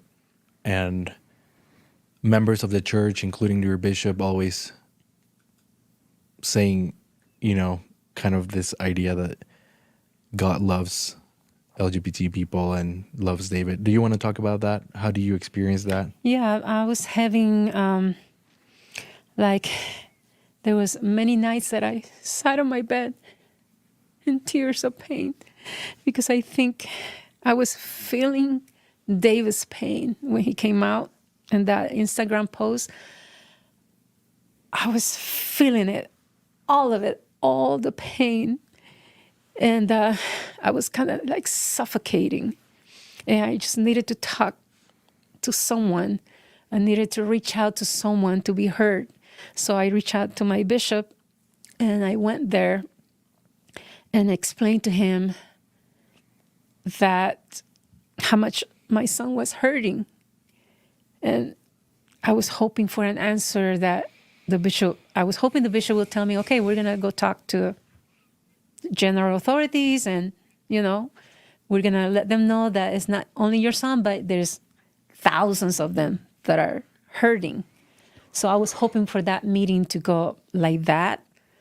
But the bishop, he said, you know what? Just stay faithful. We don't have all the answers. And there's nothing he could do. So I thought, I have no voice. I'm no one.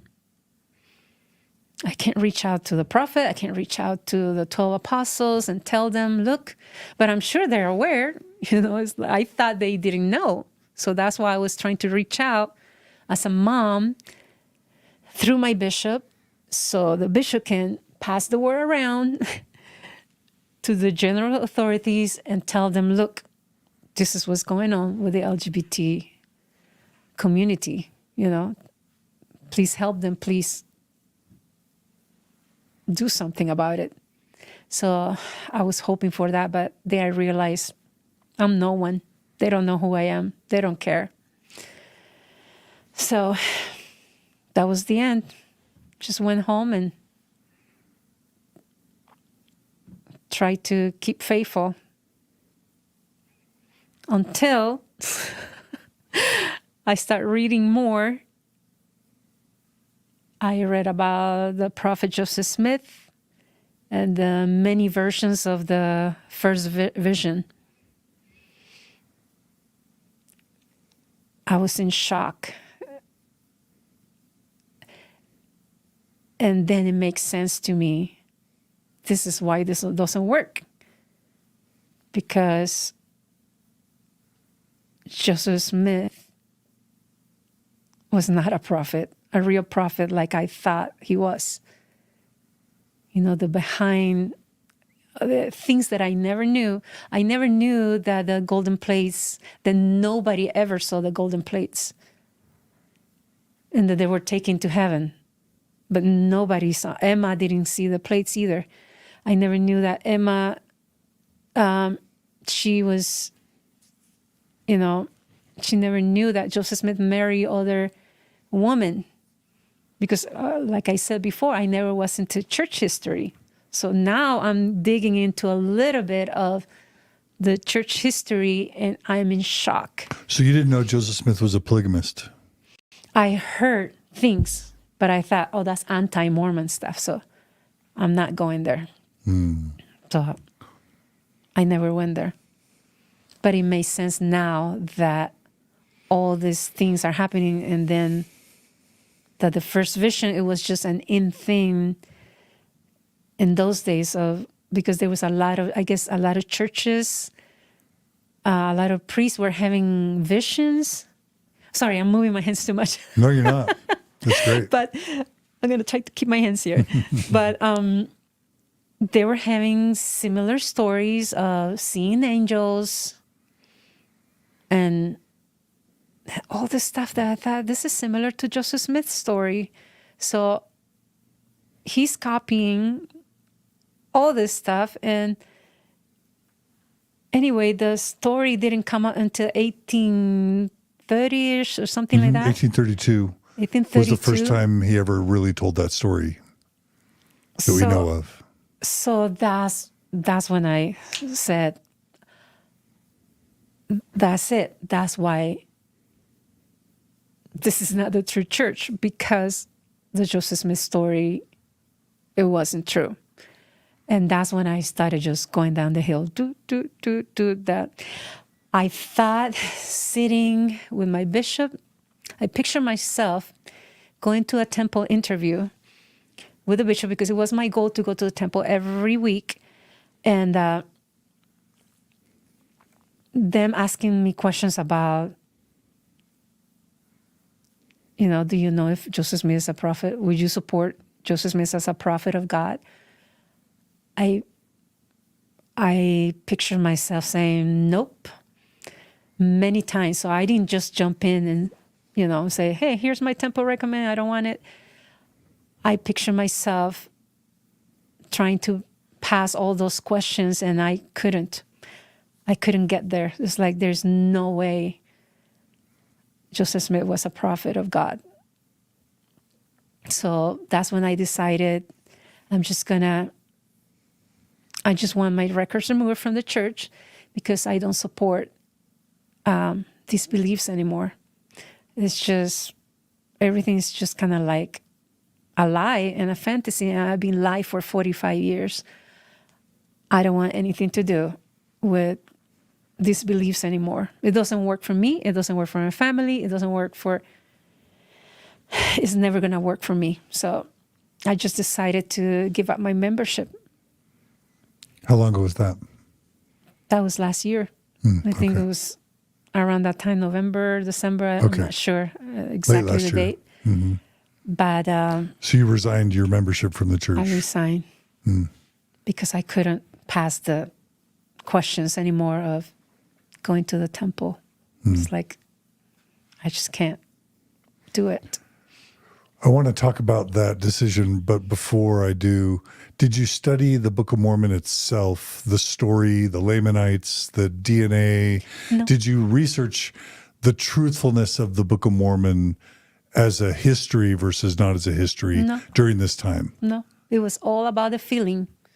I'm reading, Nephi came from good parents. And I thought, that feels so good. So I just read it, but I never, like I said, I never was into researching about history. No, and what details, I mean is, once you were learning about Joseph Smith and the polygamy and the first vision, did you study about the Book of Mormon and problems with the Book of Mormon once you started studying about church history? No, because all I did was listen to your programs, Mormon stories, and people explaining things. And I thought, wow, these people are brilliant. They know dates, and they know this doesn't, they were not the animals, they weren't horses in the Book of Mormon on those dates. And I thought, wow, I would have never figured that out on my own. But, people have done their research, So, and it's true. Everything they say is true. So eventually you did learn that the Book of Mormon probably isn't a historical document. Yeah, it's just not true. It's not historical. It doesn't match the dates and the animals, and it's just a made-up story. And how disappointed for me to find that out, that I've been lied. They lied to me and to everyone, but me personally, I felt angry and I felt very disappointed. And I just want everybody to know the truth. It's like, I wish everybody will open their ears and will open their minds and really search the truth. But I think a lot of people stay in the church because they like the environment. They like, the activities, and they feel comfortable. They like the community, but I just can't do that. I can't support it. And I wonder if you felt or feel conflicted, because it seems like it was so good for your mother.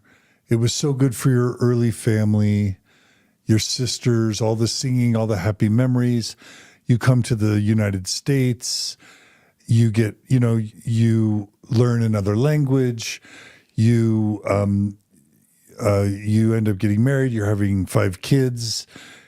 And, I just would assume that so much good has been brought into your life and into your family's life because of the Mormon Church, Sure. that you would also feel conflicted, that on the one hand, you feel angry that you were lied to and deceived, but on the other hand, so much good, so many happy memories, so much happiness, and so much good came from it. Were you conflicted about that? I was very conflicted. I think I didn't think about the happy memories because I was so upset and so mad that they lied to me. That everything else kind of like, Oh, okay. I didn't even think Wow. about that because I thought for 45 years, I believed something that wasn't true. Why? Why didn't you tell me the truth, even though my nephew tried to tell me? My nephew tried to tell me, and I did not listen to him. It's like, nope. And now I'm trying to convert people to the truth. It's kind of the opposite, but they don't want to listen. Once a missionary, always a missionary. That reminds me to the faith. I don't know if John, if you want to talk about it just really quick, the faith crisis study that you did a while ago, and how for people who experience a faith crisis, feeling betrayed or lied to kind of overrid all their positive experiences in the church. Yeah. Yeah. So true. Yeah. When we did that study for Marlon Jensen and church headquarters with Greg Prince and Hans Matson back in the mid to late 2000s. Yeah, that's what we found. We surveyed over, 3,000 or 4,000 people who had left the church. And yeah, Joseph Smith was a problem, and the Book of Mormon was a problem, and the Book of Abraham was a problem, and the racism and the homophobia were problems, and the sexism. But mostly they just felt angry that they had been deceived and lied to, and that they had made all those big decisions in their lives based on incorrect information that the church knew was incorrect, but they were taught the incorrect information anyway. Yeah. Yeah, feeling I think betrayed. That's me. Yeah. I think that's me. It's hard to explain to, like when I did that post about me giving up my membership of the church, I was just going to post it for my family because I don't have a lot of friends on Facebook. So I only made it public because one of my mother-in-law asked me to make it public so she could share it. So that's the only reason why I did it, because I was just going to reach out to my family, my husband's family, and share it with them why I left. And because I didn't want to feel awkward being on a family meeting and people talking about callings and church and me feeling uncomfortable. So I thought I want to just come out and tell them, that I left. So it didn't feel so awkward. But I never knew it was going to go more than Viral. 20 people that I wanted to reach. It went to hundreds and hundreds. And the messages and the support that I got was amazing. And how many people were in my same situation. I felt at home. And I felt so glad I did that, because I felt like, oh, there's so many like me. We need to speak up. I want to speak up. I don't want to be quiet. I want to tell the whole wide world, look, this is not true. But if you want to stay, you can stay, because a lot of people it's a good thing in their lives, and I understand that. But I don't want to live in a fantasy world. I want to live what's real. And my marriage has never been better since then, because I was so mean to my husband on Sundays. And I used to tell him that you cannot watch TV and you cannot do this, and we need to be in church at this time. We need to. And I was so strict that now I'm just, let's go for bike rides. Let's go, let's listen to this music. It's great. So my marriage has improved because I left the church. It was 10 times better. 10 times better. Wow. Because I'm not like, you gotta do that, because I wasn't obedient, obedient mode. This is what we gotta do. This is what we do on Sundays, this is what we do. And now we're good. Yeah, and Margie and I Let's go to Costco Sundays. What's that? You go to Costco? Yeah, let's go to Costco, Sam's. It's a little less busy. Costco's a little less busy on Sunday. No, they're still busy. Too many. Somebody was told me they're Surprise. mad at me because I ruined Sunday Costco's in Utah. Oh, why is that? What happened? I guess What? they're saying that Mormon Stories has caused too many Utah Mormons to leave the church. So it used to be fun to go golfing or to go to Costco on Sunday because it was so empty. And now I've ruined Costco. Yes, you did. Yes, you did. That's not why I did Mormon Stories, but whatever. We're gonna share a link to your Facebook post. Okay. You're coming out. You said hundreds. There's 10,000 likes on that post, 1.6 thousand comments, 3.1 thousand shares, and who knows how many views. I mean, clearly hundreds of thousands of views, right, Roberto? Yep. So, I mean, it was and I saw it, and I was, I don't understand why, because I just, I'm not good with words. So that's why it took me a while to put that together, because I'm not good with words. You can see I'm not good with words. Nah, And I I was disagree. amazed that why do people, this is a simple story that I put out there for my family, but it was amazing to see how many people connected. So yeah. I'm glad it helped, it helped so many.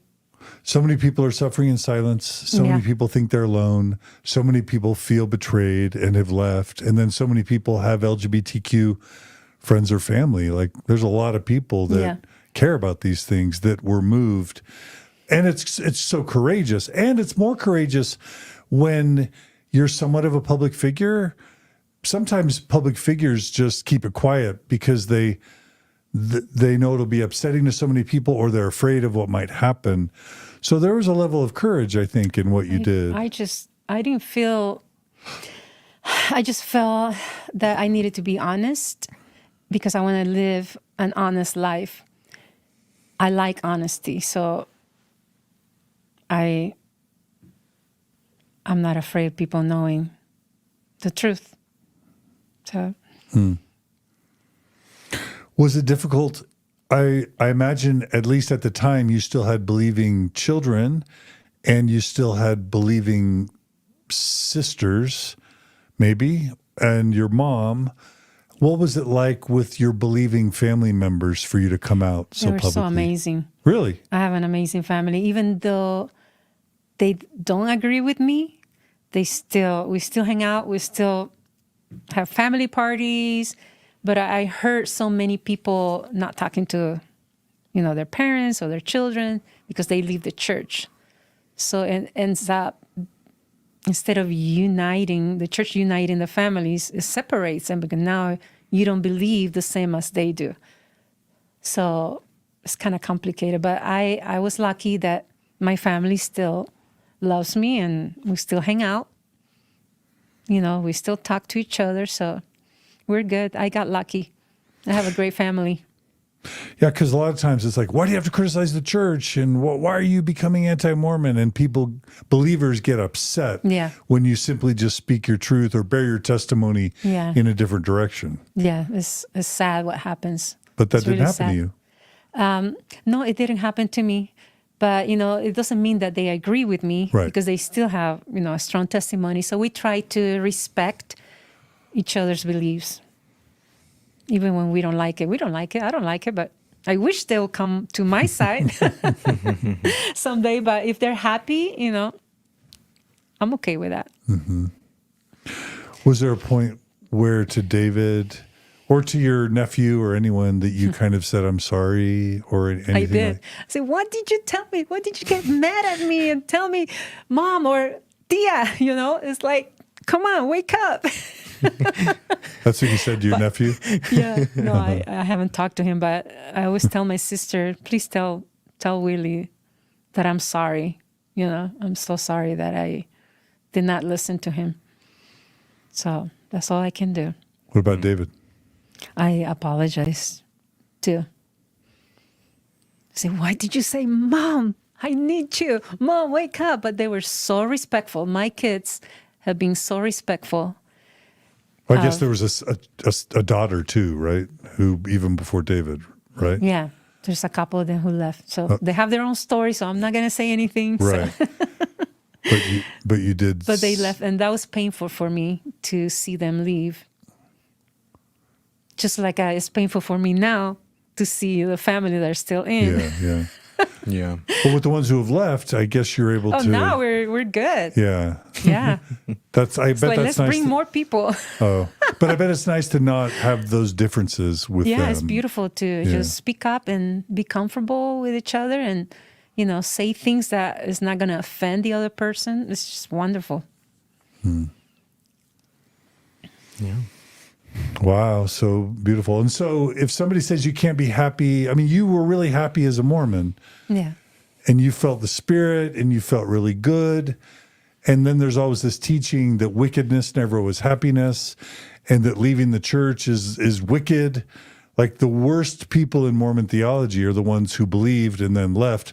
They they potentially can go to the worst place in heaven because they once believed and then stopped. So for anyone for a Mormon who's been taught that there's no happiness outside of the church, that you can't be happy if you leave the church, or that it's fake happiness, what would you say to that?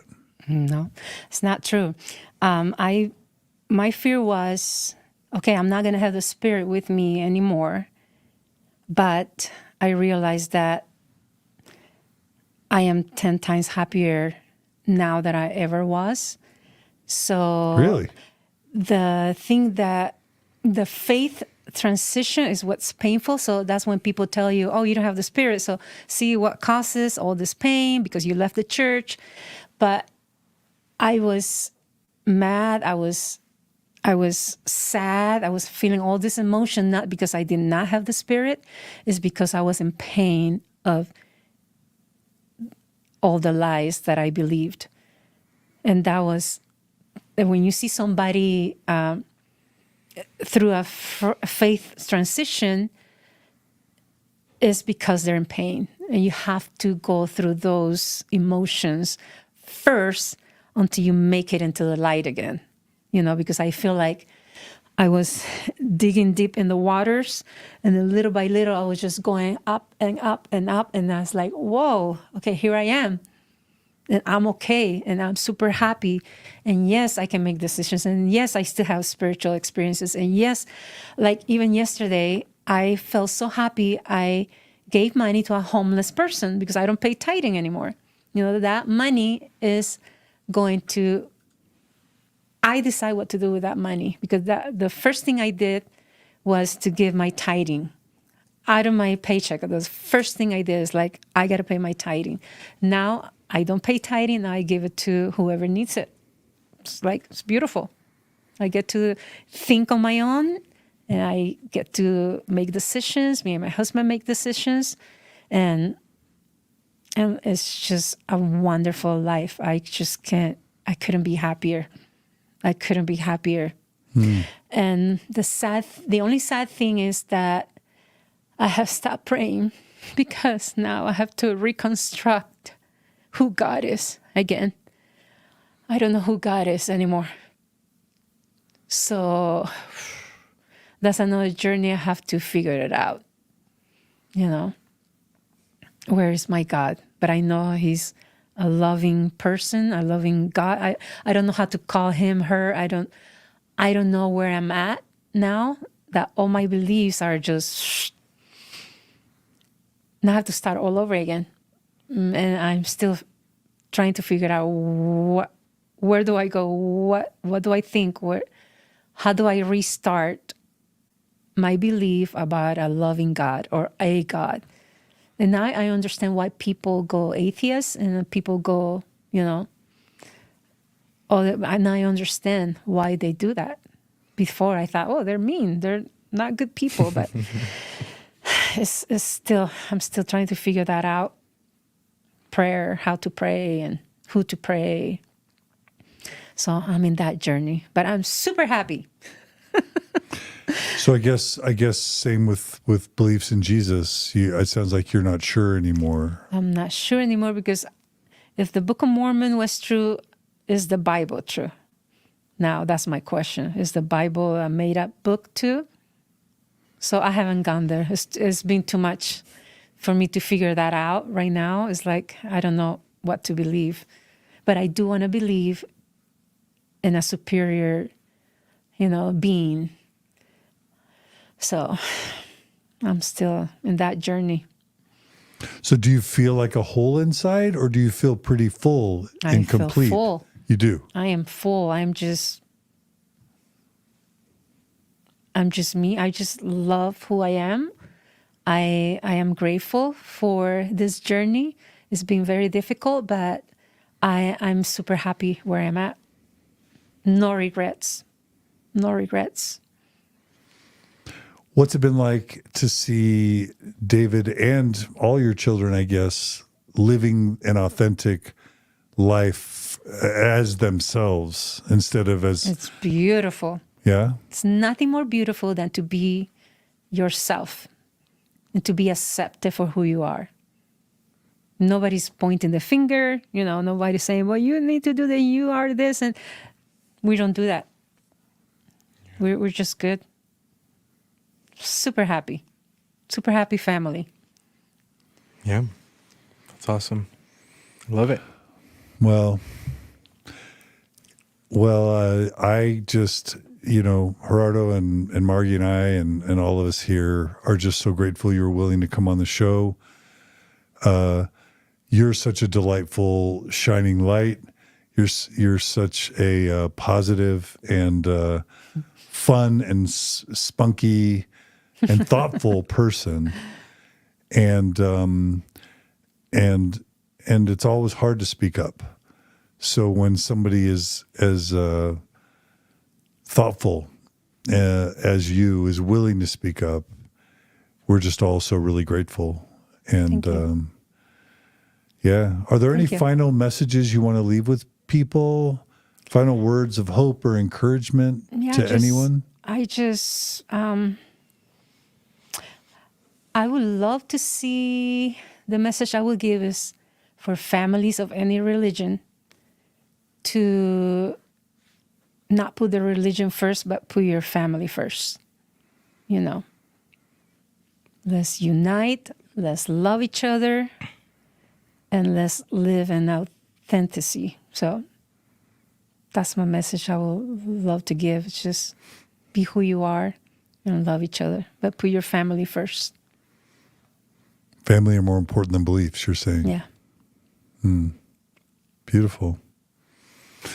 All right. Well, Lupe Bartholomew, it has been such a pleasure to hear your Mormon story. We've had 1,500 people on the live stream. It's a very large live stream. So we thank everyone who's joined us on Facebook or on YouTube. Feel free to like us, like this episode, subscribe to the podcast if you feel comfortable.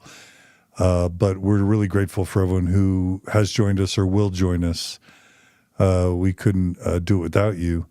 And lots of people are sending their love to you, saying Thank you. that you're delightful, that you're gracious, that you're amazing. Thank you. I hope you'll go Abrazos. back. I hope you'll go back maybe and just watch the string of comments, because so many people feel inspired and grateful Thank you. for what you've shared today. Well, thank you.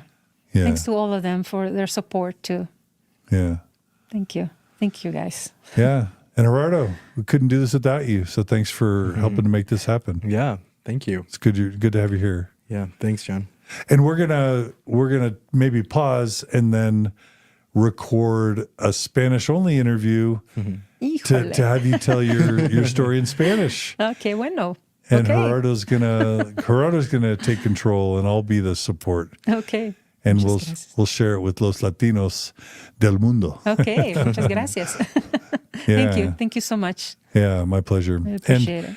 And finally, we couldn't do this podcast without the support of our donors. So if you're new to this podcast, if you value the content, and if you want to see it continue, we always are grateful if you can go to mormonstories.org, click on that little donate button at the top, become a monthly donor.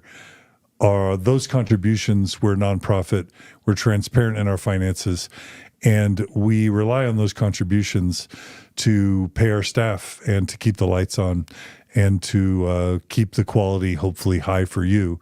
So if you can become a supporter, that's great. All the other ways you can support us, again, is by sharing this episode widely, commenting, liking, subscribing to the YouTube channel or to the Facebook channel, and emailing us with your feedback or comments or questions. You can email us at mormonstories@gmail.com.